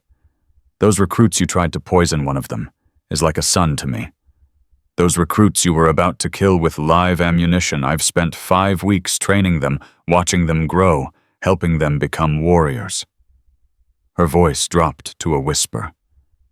You tried to hurt my people, and now you're going to tell me everything, or I'm going to make sure your life becomes very, very difficult. Torres swallowed hard. You can't threaten me. I'm not threatening you. I'm making a promise. Something in Gloria's eyes made Torres believe her. Fine, he said, but you have no idea what you're dealing with. Mason isn't just trying to shut down this program. He's trying to protect something much bigger. What? Torres laughed bitterly. His son, Tyler Mason. The golden boy who's supposed to become the next great warrior in the Mason family line. Except Tyler's not measuring up, is he? He's not the best recruit in the program. He's not even close. And that terrifies the general. Gloria glanced at Tyler, who had gone pale. Mason needs Tyler to succeed. Needs him to be the star of this program. But with you as instructor, Tyler's just another recruit. Good, but not exceptional. So Mason decided to remove the competition. Shut down the program, blame you for the failure, and transfer Tyler somewhere. He can shine without being compared to people who are actually better than him. Tyler stepped forward. That's a lie. My father would never. Your father ordered me to poison 3 recruits, Torres said. He ordered me to replace blank ammunition with live rounds. He was willing to let people die to protect your career, Tyler. That's who your father really is. Tyler looked like he had been punched in the stomach. Gloria turned to Derek and Jake. Take him to Raymond Cole. Make sure he doesn't talk to anyone else. They hauled Torres away. Gloria and Tyler stood alone in the harsh glare of the floodlights. Is it true? Tyler asked. His voice was barely audible. Did my father really do all that? Torres confessed. He has no reason to lie now. But people could have died. My friends could have died. Danny almost died. Yes. Tyler's hands were shaking. His entire worldview was crumbling around him. I defended him. Every time someone criticized him, I defended him. Every time someone questioned his decisions, I said he knew what he was doing. And the whole time he was Tyler couldn't finish the sentence. Gloria put a hand on his shoulder. What your father did is not your fault. You didn't know. You couldn't have known. But I'm his son, his blood. If he's capable of something like this, what does that make me? It makes you someone who has a choice to make. You can be defined by your father's sins, or you can define yourself by your own actions. Tyler looked at her with tears in his eyes. How do I come back from this? The same way everyone comes back from impossible situations, one step at a time, one day at a time, one choice at a time. She squeezed his shoulder. You're not your father, Tyler.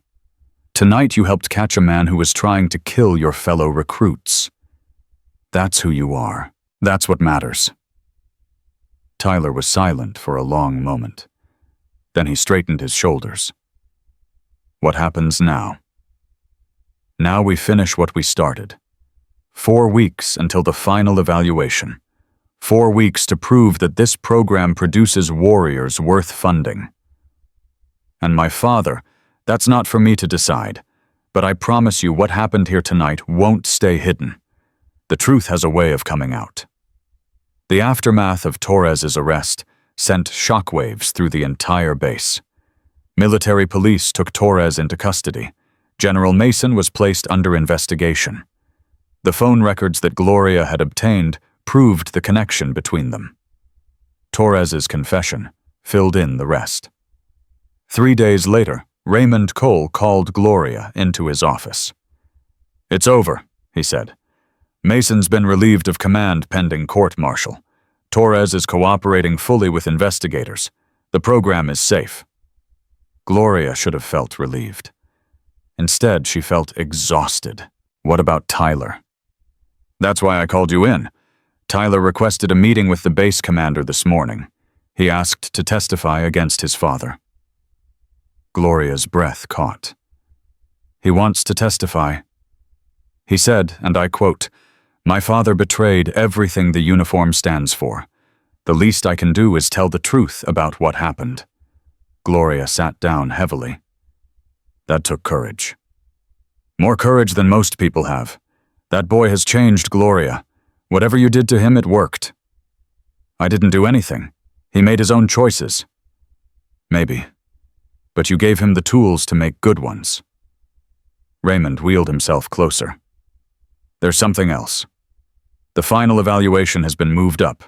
Special Operations Command wants to see what this program can do before the investigation becomes public. They're giving us 2 weeks instead of 4. Gloria's mind raced. 2 weeks, that's not enough time. It's going to have to be. If we impress them, the program survives and expands.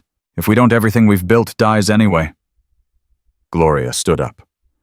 Then we have 2 weeks to create a miracle. She returned to the training field with renewed purpose. The recruits had heard about Torres's arrest, about General Mason's investigation, about Tyler's decision to testify. The news had transformed them. The petty conflicts and power struggles that had defined the first weeks of training were gone, replaced by something stronger. Unity. They were no longer 24 individuals competing against each other. They were a team facing a common challenge.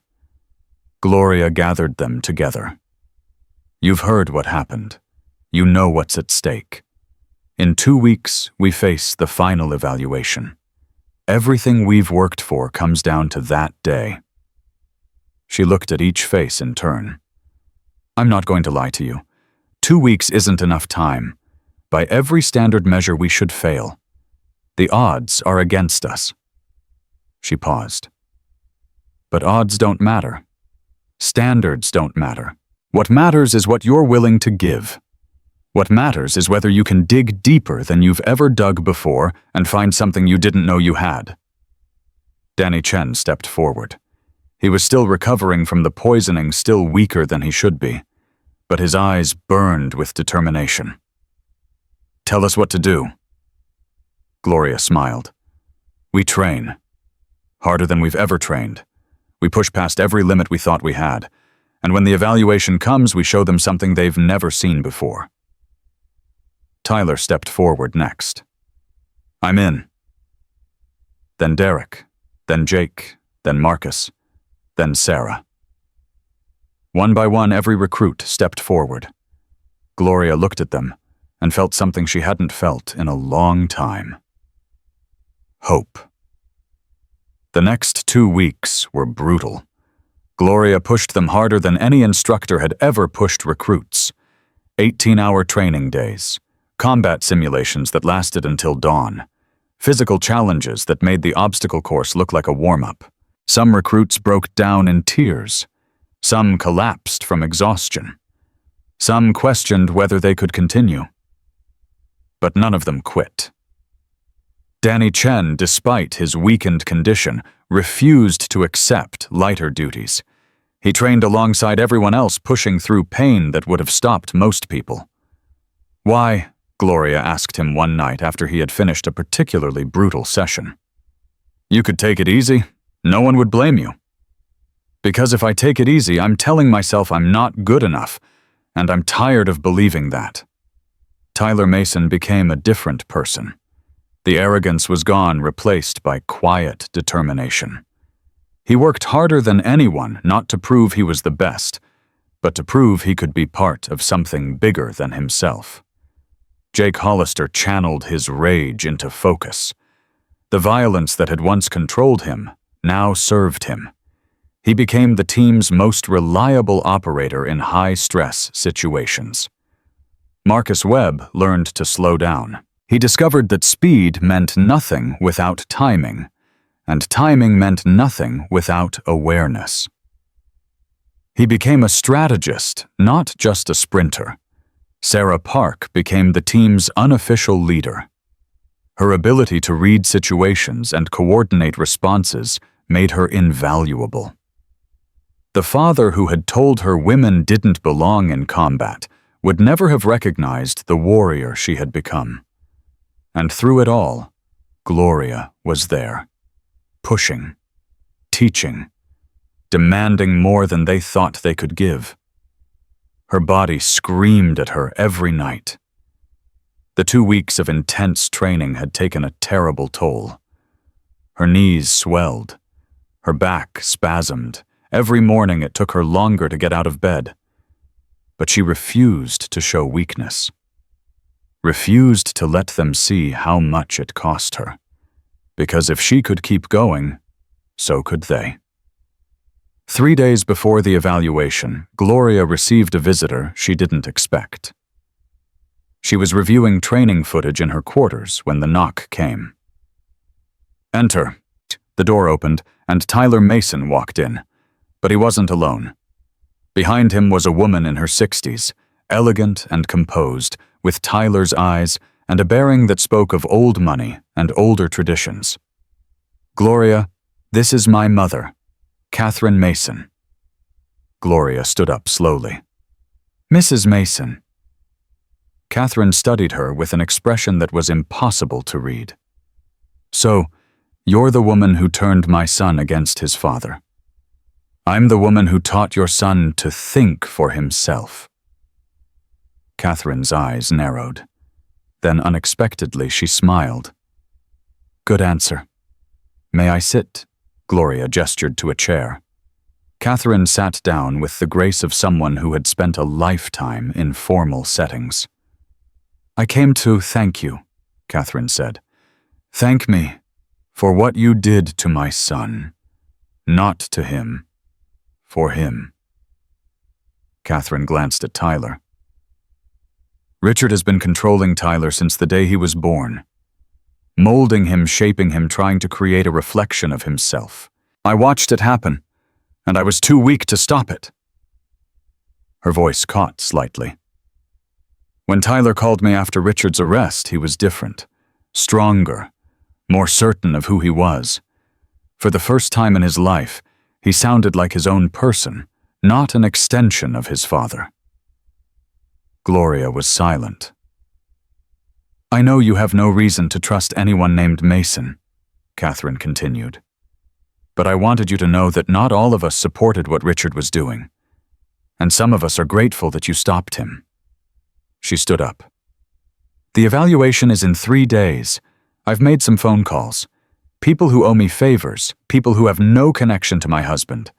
They'll make sure the evaluation is fair." "Why would you help us?" Catherine looked at her son. "Because Tyler believes in this program. He believes in you. And for the first time in his life, I believe in him." She extended her hand. Gloria shook it. "Good luck, Mrs. Reyes. I have a feeling you're going to need it." After they left, Gloria sat alone processing what had just happened. Allies in unexpected places, support from sources she never would have predicted. Maybe the odds weren't as impossible as she had thought. The night before the evaluation, Gloria walked the training grounds alone. 20 years of training warriors, 3 deployments, a Silver Star, a dead husband, 3 grandchildren who barely knew her anymore. It had all led to this moment. Tomorrow, everything would be decided. The program's survival, her legacy, the futures of 24 young people who had trusted her to prepare them for whatever came next. She stopped at the obstacle course, the same course she had run on her first night, proving to herself that she could still do it. The same course where she had shattered the 30-year-old record in front of the evaluation committee. Gloria started to walk. Then she started to jog. Then she started to run. Her knees screamed, her back spasmed. Every step was agony. She didn't stop. Over the wall, through the tires, up the rope, under the wire, across the beam, through the barriers. She crossed the finish line and collapsed. Her body was broken. Her muscles were destroyed. She might not be able to walk tomorrow, let alone demonstrate anything. But she had proven something to herself. She could still do it. One more time. One more day, one more miracle. Gloria lay on the ground, staring at the stars, and made a promise. Tomorrow she would give everything she had left, every ounce of strength, every shred of skill, every lesson she had ever learned. And then whatever happened, she would finally be at peace. David's face appeared in her mind. "I kept my promise," she whispered. "I didn't stop fighting." The stars said nothing back, but somehow Gloria felt like David was smiling. Gloria woke before dawn, and her body refused to move. The obstacle course run from the night before had destroyed what little reserve she had left. Her knees were swollen to twice their normal size. Her lower back felt like someone had driven railroad spikes into it. When she tried to stand, her legs buckled. She caught herself on the edge of the bed, breathing through the pain. Today was the evaluation. The day everything would be decided. And she couldn't stand up.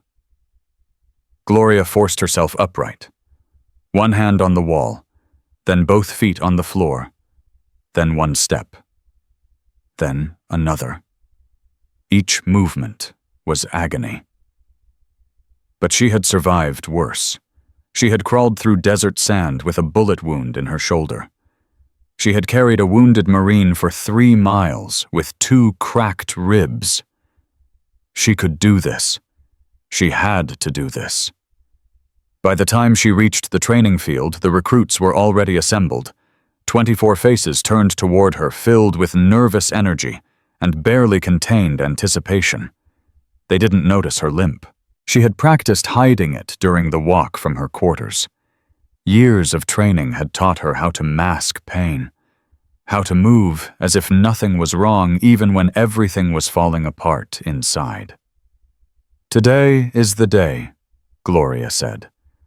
Her voice was steady, strong, revealing nothing of the battle happening inside her body.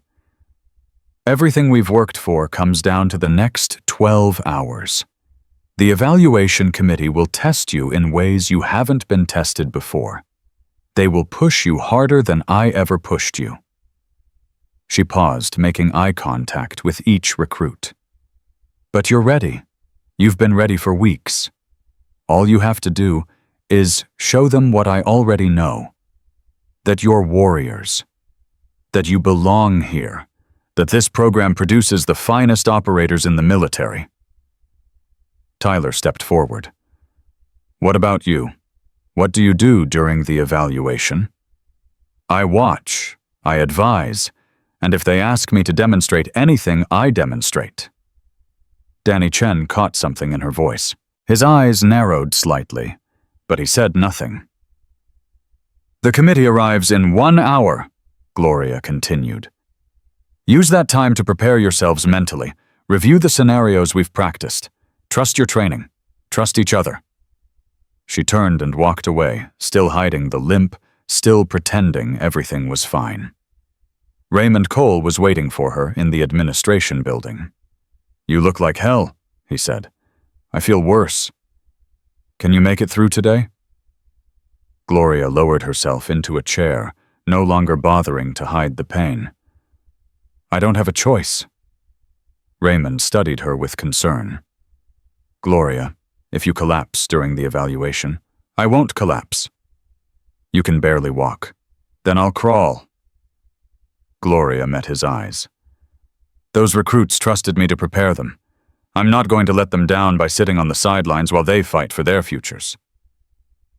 Raymond was quiet for a moment. David used to say the same thing, right before he did something incredibly stupid and incredibly brave. David was a wise man. David was a stubborn fool, just like you. Raymond shook his head. The committee arrives in 45 minutes. 3 generals, 2 admirals, and the Secretary of Defense's personal representative. This is the most high-profile evaluation this program has ever faced. Because of the Mason scandal. Because of everything. The sabotage, the investigation, the media attention. Everyone wants to see if this program is worth saving, or if it should be quietly shut down and forgotten. Gloria stood up, ignoring the screaming protest from her knees. Then let's give them something worth remembering. The evaluation committee arrived at exactly 0800 hours. Gloria watched from the observation platform as 5 vehicles pulled into the training facility. 3 generals in dress uniforms emerged first, followed by 2 admirals and a civilian in an expensive suit who could only be the secretary's representative. Leading the group was Admiral Patricia Hawkins, a woman Gloria had heard of but never met. Hawkins had been the first female commander of a carrier strike group. Her reputation was legendary. Fair, but merciless. She had ended more military careers than anyone could count, and she had elevated just as many. Raymond Cole wheeled himself forward to greet them. Admiral Hawkins, welcome to Camp Pendleton. Master Sergeant Cole. Hawkins's voice was clipped professional. Let's skip the pleasantries. We're here to evaluate, not socialize. Where are the recruits? Assembled on the training field, Admiral. Hawkins turned to Gloria. You must be Chief Instructor Reyes. I've heard interesting things about you. I hope some of them were accurate, Admiral. We'll find out, won't we? Hawkins's eyes were sharp, assessing. I understand you've had some difficulties with this training cycle. Nothing we couldn't handle. So I've heard. A saboteur. A 2-star general under investigation. 3 recruits poisoned. And yet here we are, evaluation day, with a full complement of trainees. Hawkins stepped closer. I'm going to be honest with you, Chief Reyes. Half the people on this committee came here expecting to shut this program down. The Mason scandal gave them the perfect excuse, but I convinced them to give you one chance to prove them wrong. I appreciate the opportunity, Admiral. Don't appreciate it yet. The evaluation I designed is the hardest this program has ever faced. I wanted to see if your recruits can handle pressure that would break most operators. If they can't, the program dies today. Gloria met the Admiral's eyes without flinching. They can handle it. We'll see. The first phase of the evaluation was individual combat assessment. Each recruit faced a series of hand-to-hand combat scenarios against trained opponents. The goal wasn't to win every fight. The goal was to demonstrate skill adaptability and the ability to perform under pressure. Danny Chen went first.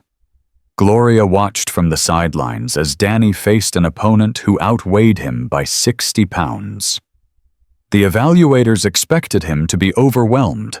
They expected the smallest recruit to be the weakest link. They were wrong. Danny used every technique Gloria had taught him. He redirected his opponent's strength instead of fighting it. He found openings that shouldn't have existed. He moved like water flowing around attacks instead of trying to stop them. When it was over, Danny had won 3 of 4 bouts. The evaluators were silent, furiously scribbling notes. Admiral Hawkins caught Gloria's eye and nodded slightly. 1 down, 23 to go. Sarah Park was next, then Thomas Green, then Marcus Webb. One by one, the recruits demonstrated skills that exceeded what the evaluators had expected. Jake Hollister's performance was particularly impressive. The street fighter who had once nearly killed a fellow recruit now showed perfect control. He won every bout, but more importantly, he won them without excessive force. The rage was still there, but it was channeled, focused, deadly, in a controlled way. Then, it was Tyler Mason's turn. Gloria watched with particular attention.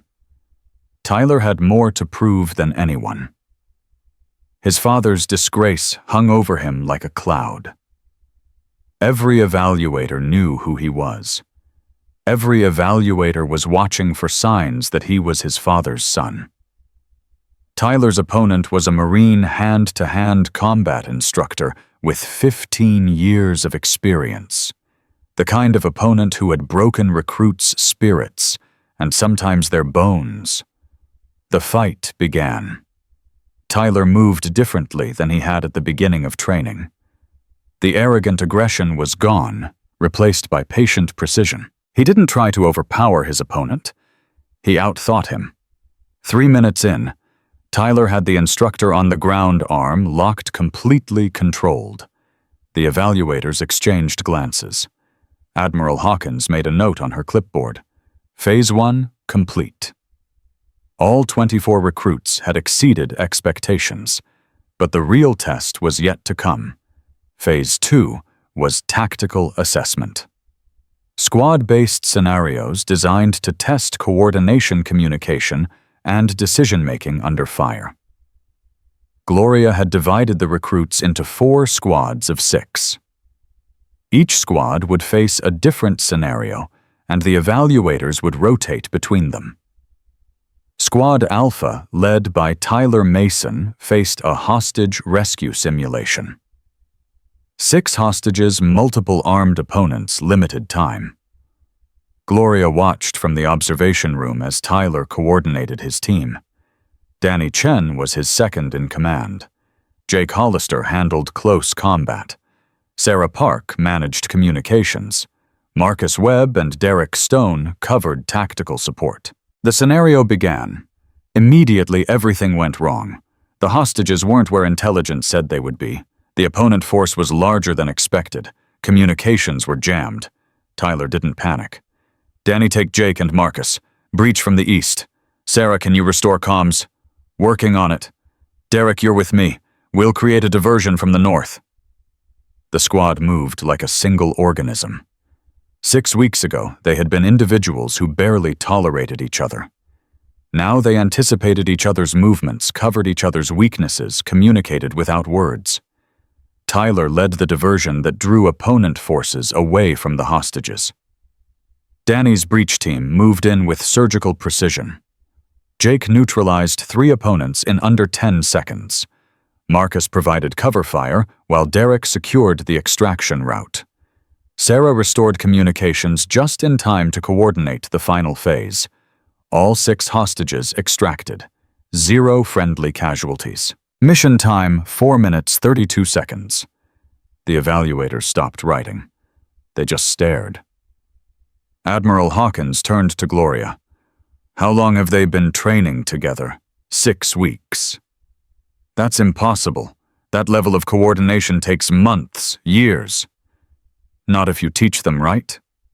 Hawkins studied Gloria with new eyes. Whatever she had expected to find at this evaluation, this wasn't it. The other squads performed equally well.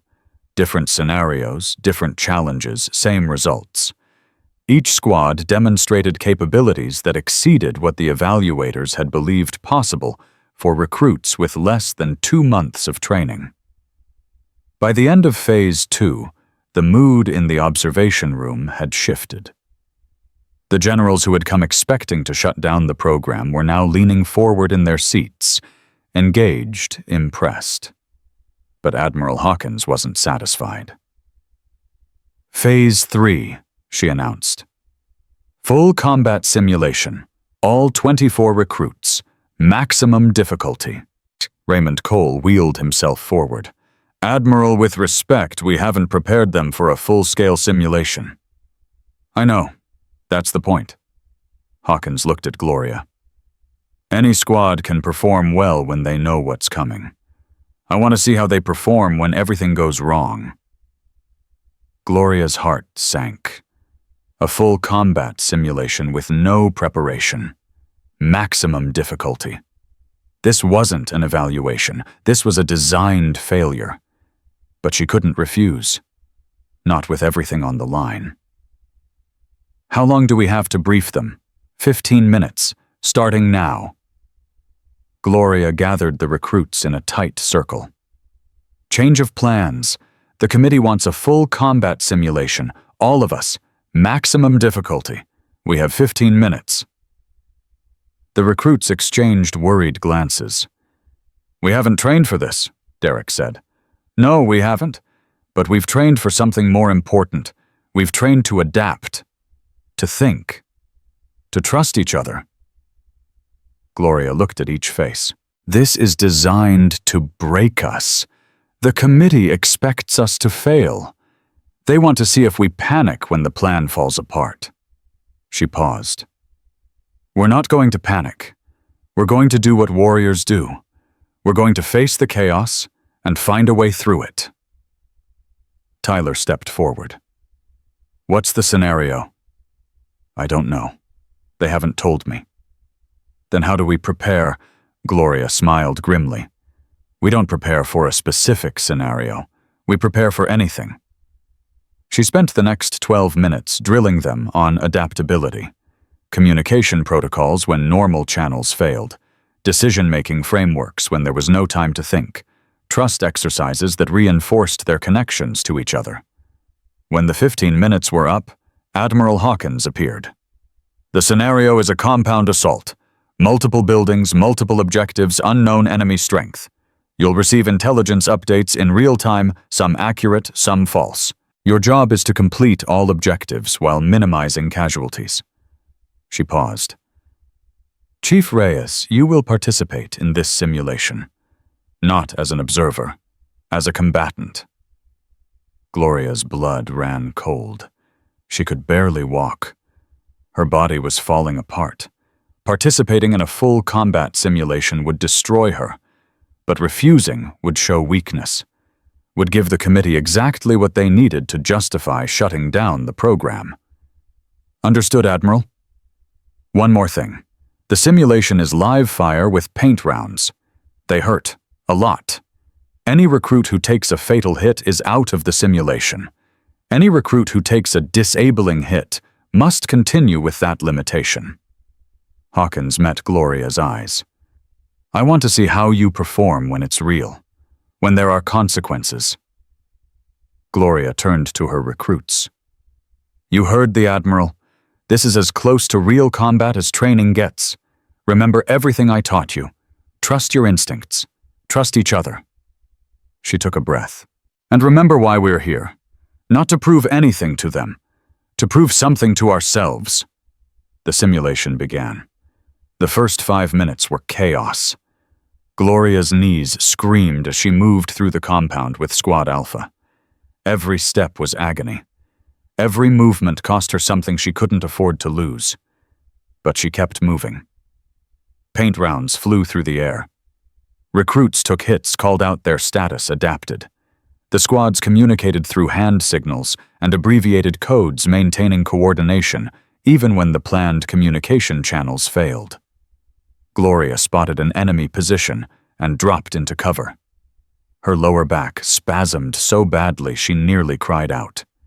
She bit down on the pain and focused. "Tyler, 3 hostiles, 12 o'clock. Can you flank? On it!" Tyler led Jake and Marcus around the enemy position, while Gloria provided covering fire. Her aim was still perfect.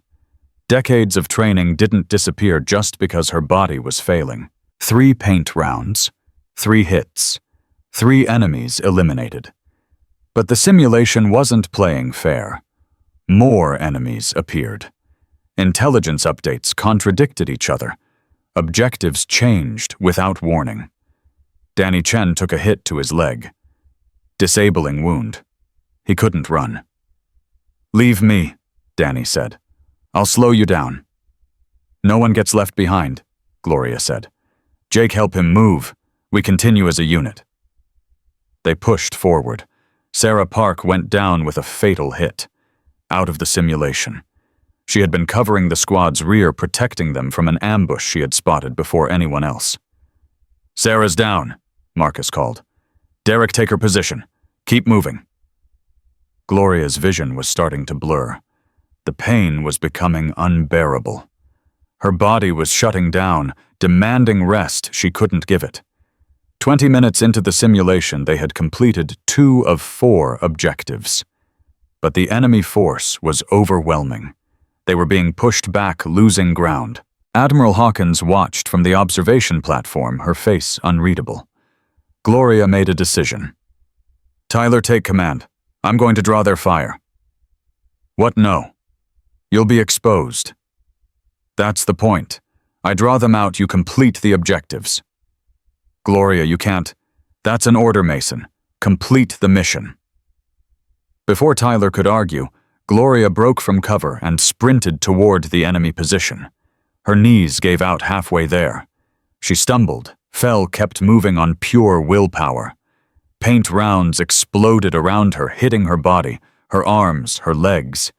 Each hit felt like a hammer blow. But the enemies were focused on her now. All of them.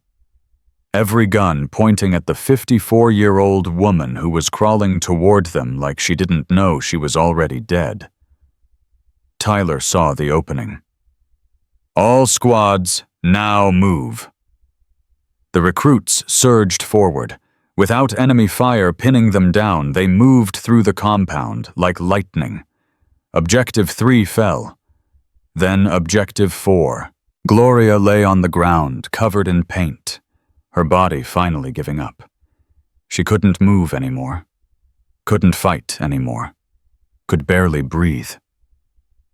But through the haze of pain, she heard the words she had been waiting for. All objectives complete. Simulation ended. Victory. Admiral Hawkins descended from the observation platform and walked to where Gloria lay. "That was the stupidest thing I've ever seen," Hawkins said. Gloria coughed. "Did it work? You sacrificed yourself to give your recruits an opening. You knew you would be eliminated." "I knew they would win. That's all that mattered." Hawkins was quiet for a moment. "Medic." 2 corpsmen rushed forward and began assessing Gloria's condition. She tried to wave them off, but her arms wouldn't respond. "Stay still," Hawkins ordered. "You've done enough." The Admiral turned to the evaluation committee. "I've seen what I needed to see. We'll convene in 1 hour to discuss our findings." Gloria watched the committee members walk away. Some looked impressed. Others looked concerned. A few looked like they had just witnessed something they couldn't quite understand. Tyler appeared at Gloria's side. That was insane. You could have been seriously hurt.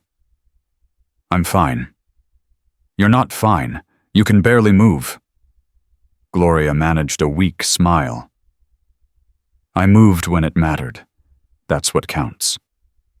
Danny Chen limped over, still favoring his hit leg.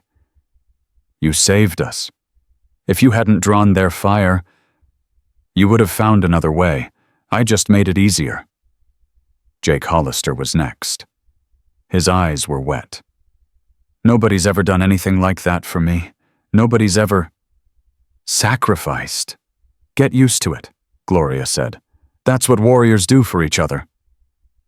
The corpsman loaded Gloria onto a stretcher. As they carried her to the medical building, she looked up at the sky and allowed herself one moment of hope. Maybe they had done it. Maybe the program would survive. Maybe everything she had sacrificed would mean something. Or maybe the committee would still shut them down. Maybe nothing would matter in the end. She didn't know. But she had given everything she had. And for the first time in 18 months, she felt at peace with that. 1 hour later, the evaluation committee convened in the conference room. Gloria had been given painkillers and told to rest. She ignored both. With Raymond Cole's help, she had made it to the conference room, sitting in a wheelchair she had sworn she would never need. The recruits were assembled outside, waiting for the verdict. Admiral Hawkins stood at the head of the table. I've conducted over 200 program evaluations in my career. I've seen elite units perform at the highest levels. I've seen training programs produce exceptional warriors. She paused. I have never seen anything like what I witnessed today. The room was silent.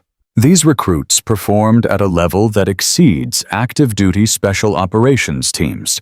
Their coordination, their adaptability, their willingness to sacrifice for each other, these are qualities that cannot be taught in 6 weeks. They can barely be taught in 6 years. Hawkins looked at Gloria. And then there's the instructor, Chief Reyes. I know you were injured before the simulation began. I could see it in the way you moved. Most people would have sat out, would have claimed they couldn't participate. Sitting out wasn't an option. No, it wasn't, because you understand something that most instructors never learn. Leadership isn't about giving orders. It's about showing your people what sacrifice looks like. Hawkins turned back to the committee. My recommendation is immediate and unconditional approval of continued funding. This program should not only survive, it should be expanded. It should become the model for all special operations training. One of the generals raised his hand. Admiral, the Mason scandal. The Mason scandal is exactly why this program matters. A 2-star general tried to destroy it through sabotage and attempted murder, and it survived. It thrived. That tells me everything I need to know about its value. The civilian representative spoke up. The secretary will want a full report. The secretary will get one, along with my personal recommendation that Chief Reyes be promoted and given authority to expand this program to other bases. Gloria's breath caught. I'm just an instructor. You're the best instructor I've ever seen. And if you refuse the promotion, I'll have you court-martialed for insubordination. Hawkins smiled slightly. The vote. All in favor of continued funding. 5 hands went up, unanimous. Motion carries. The program survives. Outside the conference room, the recruits waited in tense silence. Then the door opened and Raymond Cole wheeled himself out, followed by Gloria in her wheelchair. Well, Tyler asked. Gloria looked at her recruits. The 24 young men and women who had trusted her, followed her, fought alongside her. We did it. The explosion of cheers could be heard across the entire base. Danny Chen was crying. Jake Hollister was hugging Derek Stone. Sarah Park was shouting something incoherent. Marcus Webb was jumping up and down like a kid who had just won the championship game. Tyler Mason stood apart from the celebration, watching Gloria. She wheeled herself toward him. You okay? I don't know. Tyler's voice was quiet. My father is facing court-martial. My family name is ruined. Everything I thought I knew about my life turned out to be a lie. And yet here you are, a warrior who just helped save a program that your father tried to destroy." Tyler was silent. "That's who you are now, Tyler. Not your father's son. Not the Mason family legacy. Just Tyler. A warrior. A leader. Someone I'm proud to have trained."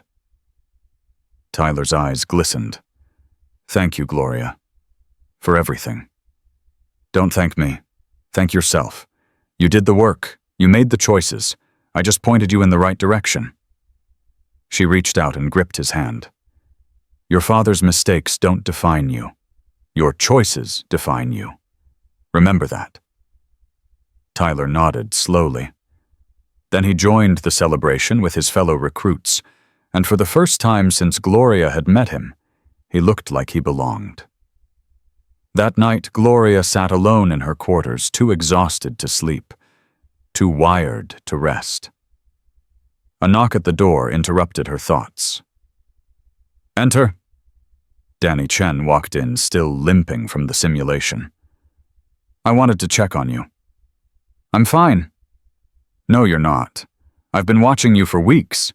You're in pain all the time. You hide it, but I see it." Gloria was quiet. "Why did you do it?" Danny asked. "The obstacle course the night before the evaluation.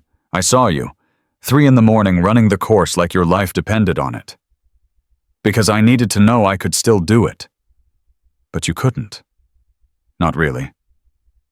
You destroyed yourself." Gloria sighed.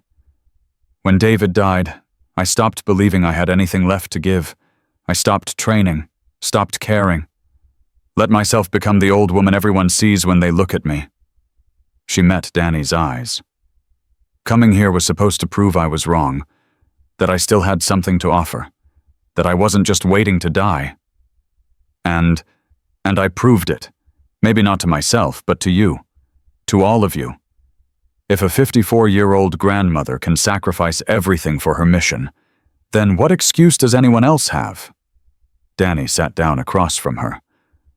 "You know what I learned from you? Not combat techniques, not tactical strategies. I learned that limits are choices, that we decide when we're too old, too weak, too broken, and we can decide to be wrong about all of it." Gloria smiled. "You're going to be an exceptional warrior, Danny."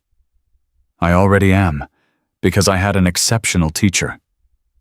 After Danny left, Gloria pulled out the photograph of David. "We did it," she whispered. "The program survives. The recruits are warriors. Everything you believed in lives on." She touched the photograph gently. "I miss you every single day, but I'm not waiting to die anymore. I'm living, really living, and I think that's what you wanted all along." The photograph smiled back at her, frozen in time eternal. Gloria closed her eyes and finally allowed herself to rest.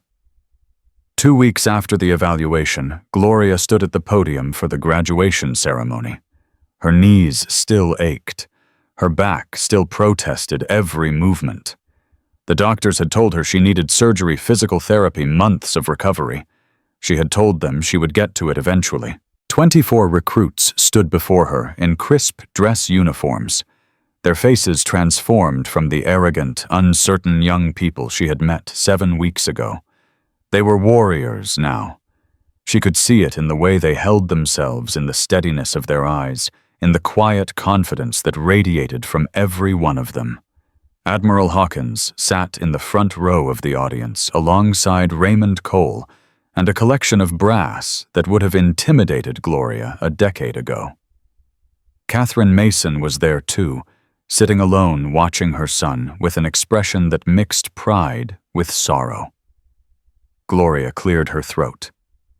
7 weeks ago, I walked onto this base convinced I had nothing left to give.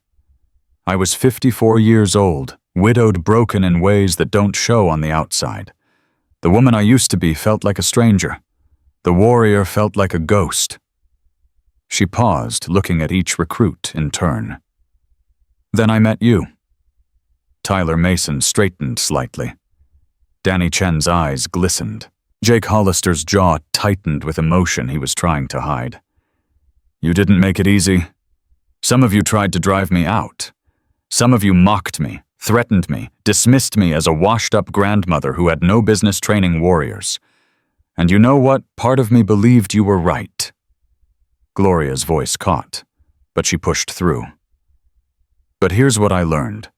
Warriors aren't born in comfort. They're forged in fire.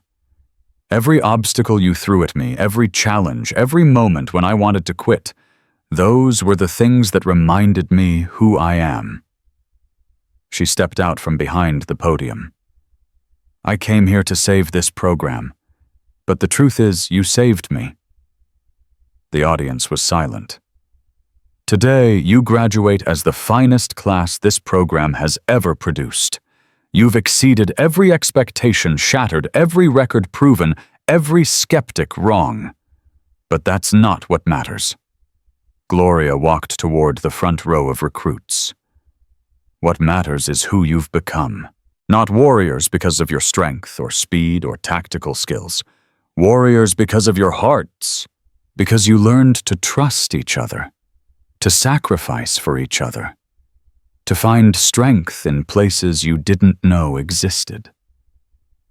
She stopped in front of Danny Chen. Danny, when I met you, you thought being small made you invisible. You thought you had to be bigger, louder, more obvious to matter. Danny met her eyes. You were wrong. The smallest flame can light the darkest room. Remember that. She moved to Jake Hollister. Jake, you came here carrying the weight of everything you'd done wrong. You thought your past defined you. You thought the darkness inside you was all you would ever be. Jake's hands were trembling. You were wrong. The darkness doesn't disappear, but you learned to aim it, to control it, to use it as fuel instead of fire. That's what warriors do. She stopped in front of Sarah Park. Sarah, your father told you women don't belong in combat. He told you that you would fail. Sarah's chin lifted defiantly. Call him tonight. Tell him he was wrong. Tell him his daughter is one of the finest warriors this program has ever produced. And tell him I said so. A small smile crossed Sarah's face. Gloria moved to Tyler Mason. Tyler. The name hung in the air. Everyone knew the weight it carried. The scandal, the investigation, the father facing court-martial. When I met you, you were trying so hard to be your father's son that you forgot to be yourself. You measured your worth by his standards. You defined your identity by his achievements. Tyler's eyes were wet, but he didn't look away. Your father made terrible choices. Choices that hurt people. Choices that could have destroyed everything we built here. But you made different choices. You chose truth over loyalty. You chose integrity over family name. You chose to become your own man. Gloria put a hand on his shoulder. That took more courage than anything you did in training. Remember that when the world tries to define you by someone else's sins, you are not your father. You are Tyler Mason. And I am proud of the warrior you've become. Tyler's composure finally broke. Tears streamed down his face, but he didn't move to wipe them away. Thank you, he whispered, for everything. Gloria stepped back to address the entire class. In a few minutes, you'll receive your assignments. Some of you will deploy overseas. Some will continue to advanced training. Some will take paths I can't predict. She looked at them one last time. But wherever you go, whatever you face, remember what you learned here. Not the techniques, not the tactics. Remember that limits are choices. Remember that strength comes from the people beside you. Remember that the hardest battles aren't fought with weapons. Gloria's voice dropped to barely above a whisper, And remember the 54-year-old grandmother who proved that warriors don't have expiration dates. The applause started slowly, then built to a thunderous ovation. The recruits broke formation to embrace her, surrounding her with gratitude and love that she hadn't known she needed. Admiral Hawkins approached through the crowd. "Impressive speech, Chief Reyes." "I meant every word." "I know. That's what made it impressive." Hawkins handed Gloria an envelope. "This is official. Your promotion to Senior Chief Petty Officer effective immediately, along with authorization to expand this program to 3 additional bases." Gloria stared at the envelope. "Admiral, I don't know if I can—" "You can. You will. This military needs more instructors like you, more programs like this, and you're going to build them." "I'm 54 years old. My body is falling apart." Hawkins smiled slightly. "Then train other instructors. Pass on what you know. Create a legacy that outlasts your body." Gloria looked at the recruits still surrounding her. At Danny, who had proven that size didn't define capability. At Tyler, who had chosen integrity over family. At Jake, who had transformed rage into purpose. At Sarah, who had shattered the limitations others placed on her. "A legacy," Gloria said quietly. "That's what this is really about, isn't it? Not programs or evaluations or military politics. It's about the warriors who come after us, the ones who will carry on when we're gone." Gloria thought of David, of his belief that the greatest warriors weren't the ones who won battles, but the ones who created other warriors. "Yes, Admiral, I'll do it." "Good. You have 6 months to develop a curriculum for instructor training. I expect excellence." "You'll get it." Hawkins walked away, and Gloria was immediately surrounded by recruits again. "Gloria!" Danny pushed through the crowd. "I just got my orders. Advanced Special Operations Training. The same program my brother couldn't complete before he died." "You'll complete it for both of you." "I will. I promise." Jake Hollister was next. "I'm being assigned to a youth outreach program. They want me to work with at-risk kids in Detroit, kids like I used to be." Gloria smiled. "You'll show them what's possible. You'll prove that the streets don't have to be the end of the story." "I learned that from you." Tyler Mason approached last. His mother stood beside him, her hand on his arm. "I've been offered a position as assistant instructor here," Tyler said. "Admiral Hawkins recommended me personally." Gloria raised an eyebrow. "You're staying." "If you'll have me." Tyler's voice was steady, but vulnerable. "I know I made your life hell when I first arrived. I know I don't deserve—" "Stop!" Gloria cut him off. "You've more than earned this, and I could use someone who understands what it's like to overcome their own worst instincts." Tyler exhaled with relief. Catherine Mason stepped forward. "Thank you, Mrs. Reyes, for giving my son back to himself. He did the work. I just showed him the door." Nevertheless, Catherine's eyes were bright with unshed tears. "Richard destroyed many things in his pursuit of power, but he didn't destroy Tyler, and that's because of you." Gloria didn't know what to say. She had spent so long fighting against the Mason name that she had forgotten there were people behind it who weren't the enemy. "Take care of your son, Mrs. Mason. He's going to do great things." "I know.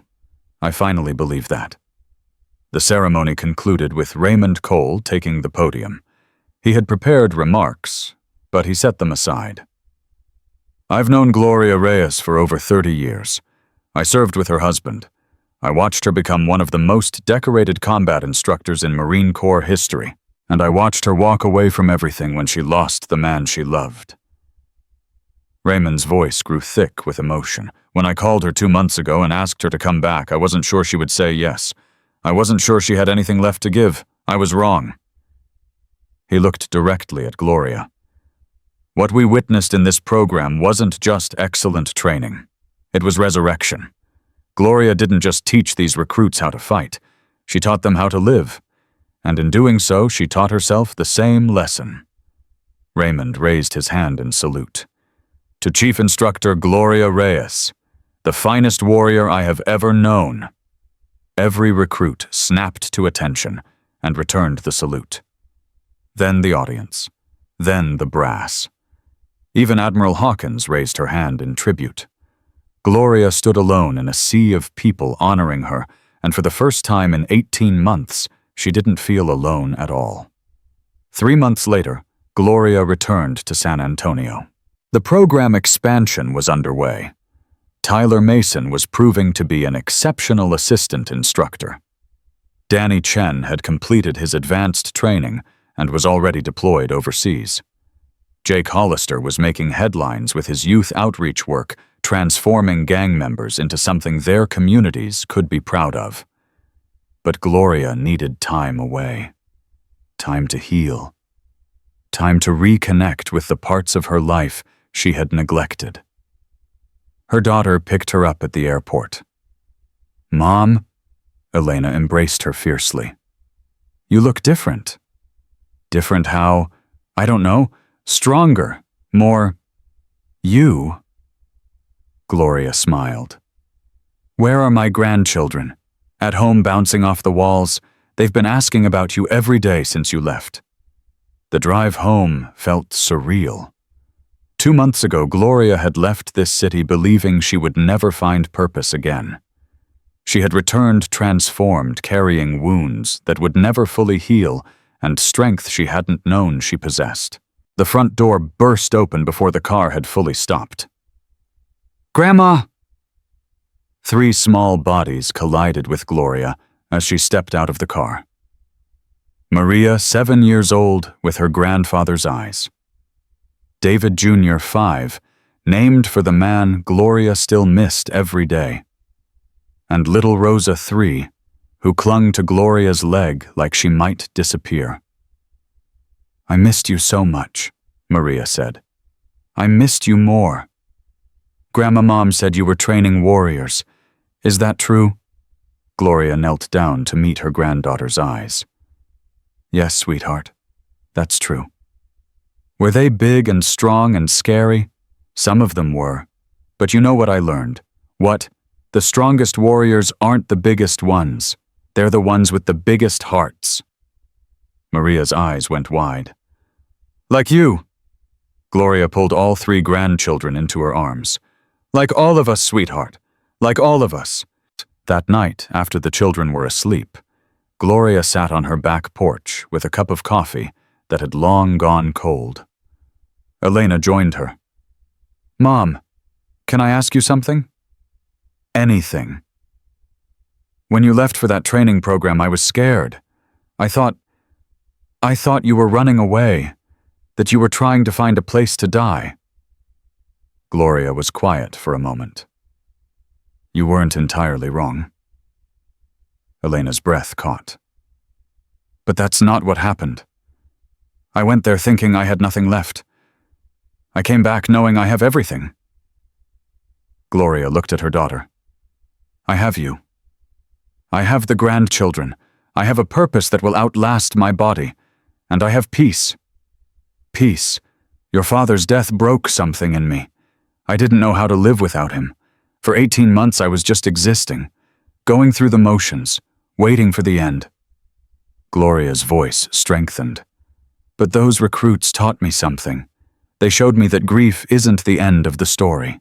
It's just a chapter. A painful chapter, but not the final one." Elena reached out and took her mother's hand.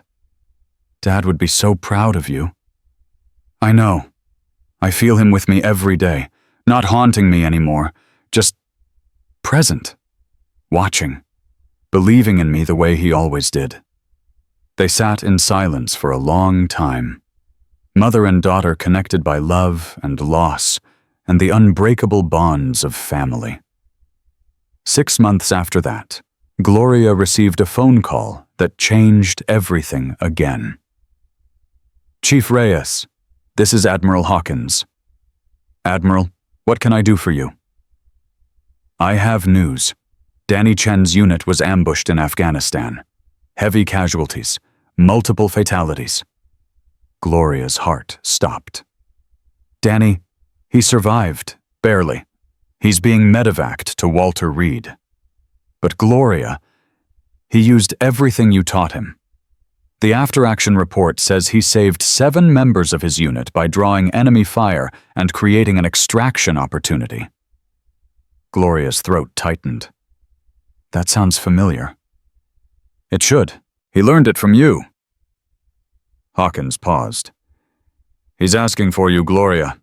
He wants you there when he wakes up. Gloria was on a plane within 2 hours. Walter Reed Army Medical Center was a maze of corridors and wounded warriors. Gloria navigated it with the familiarity of someone who had visited too many hospitals, seen too many broken bodies. Danny was in the intensive care unit. When Gloria entered his room, she barely recognized him. Bandages covered most of his body. Tubes and wires connected him to machines that beeped and hummed with mechanical precision. But his eyes were open. And when he saw her, he smiled. You came. Of course I came. Gloria sat beside his bed and took his hand. Tell me what happened. Danny's voice was weak but steady. We were on patrol, standard operation. Then everything went wrong. Ambush from 3 sides. Half the unit went down in the first 10 seconds. He coughed, winced. I remembered what you said, about the obstacle course, about drawing fire to create opportunities. So I did it.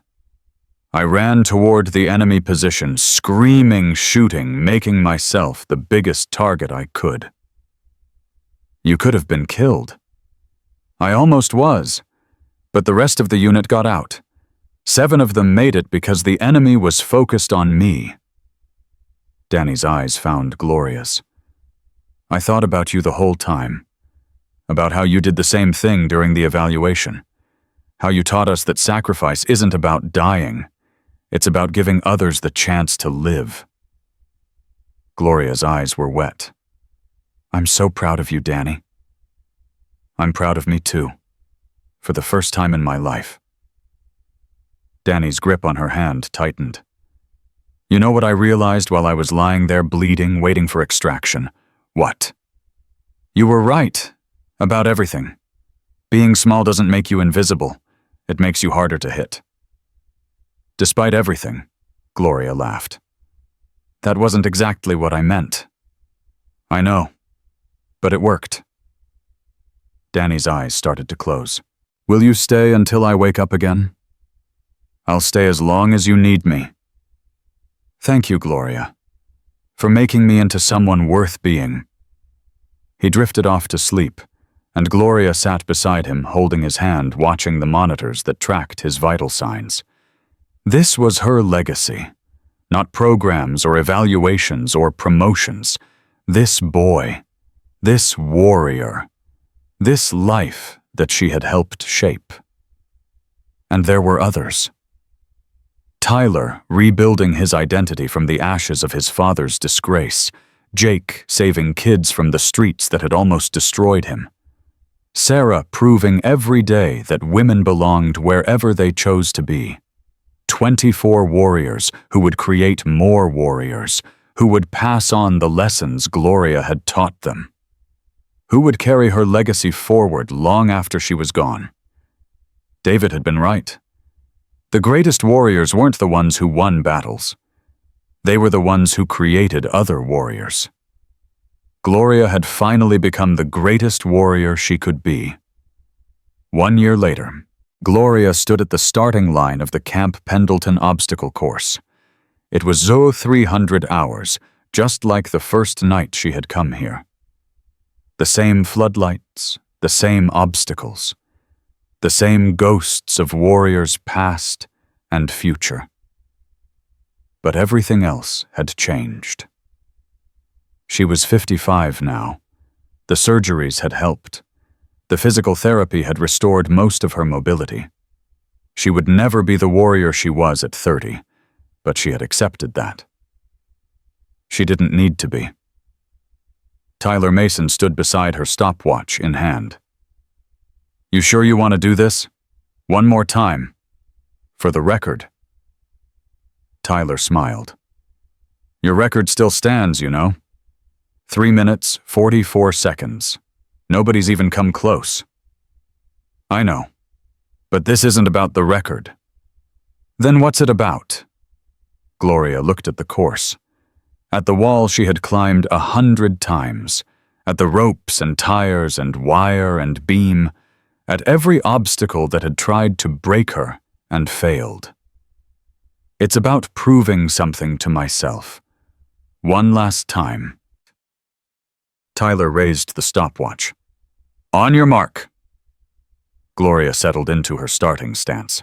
Her knees ached, her back protested.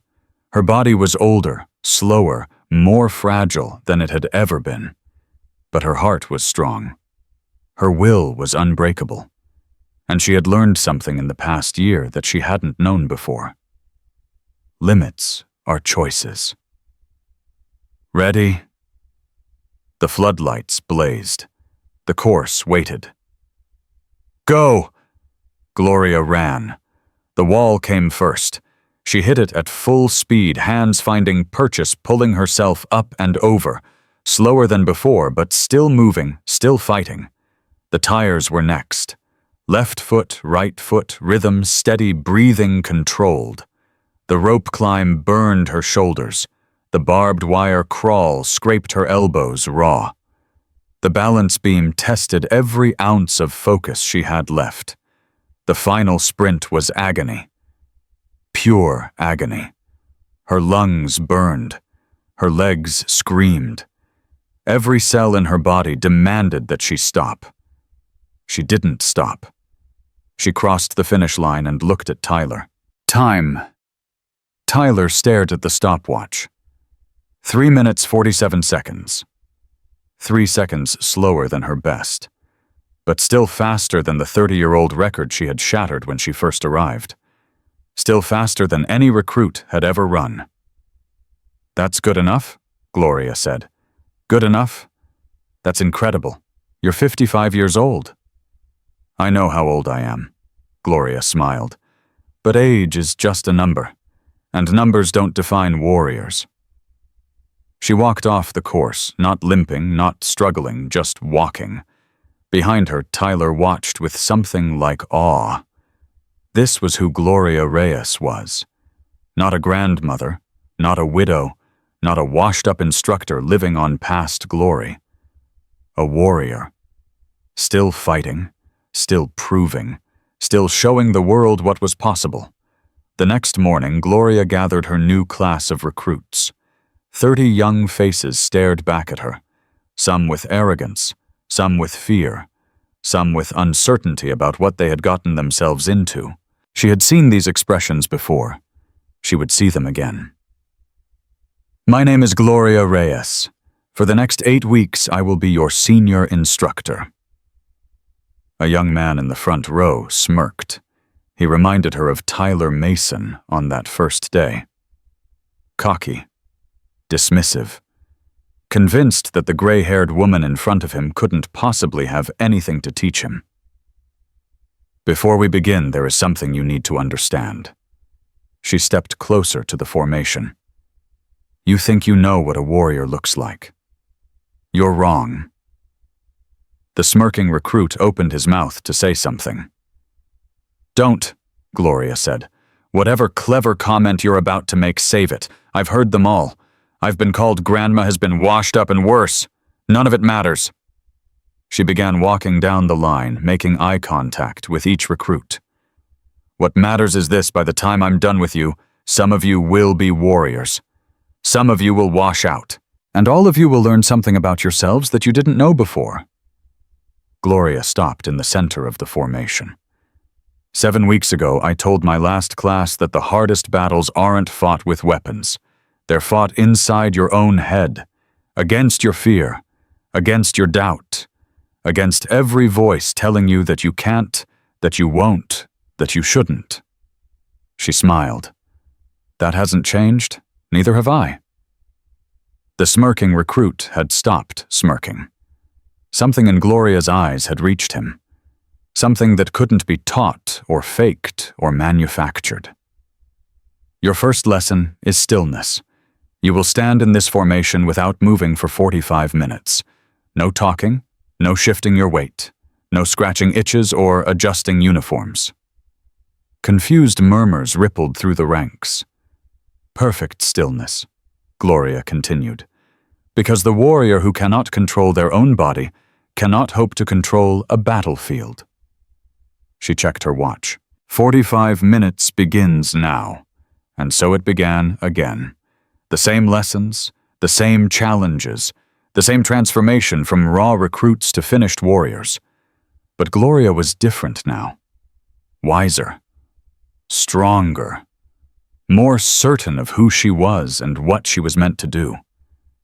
David had told her to keep fighting. She had kept that promise. The program had tried to break her.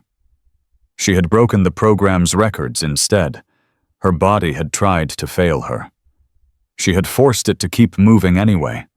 And now standing before another class of recruits, Gloria Reyes knew with absolute certainty that she would do this until she couldn't do it anymore. Not because she had to, because she chose to. Because warriors don't have expiration dates. Because limits are choices.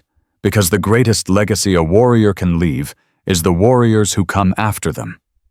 Gloria Reyes had found her purpose. She had found her peace, and she had proven once and for all that the woman they had laughed at was the most dangerous person they had ever met. 45 seconds to break 4 recruits in combat. A lifetime to build warriors who would never break at all. That was her legacy. That was her truth. And that truth would echo through every warrior she trained, every life she touched, every lesson she passed on, long after her body finally surrendered to the years.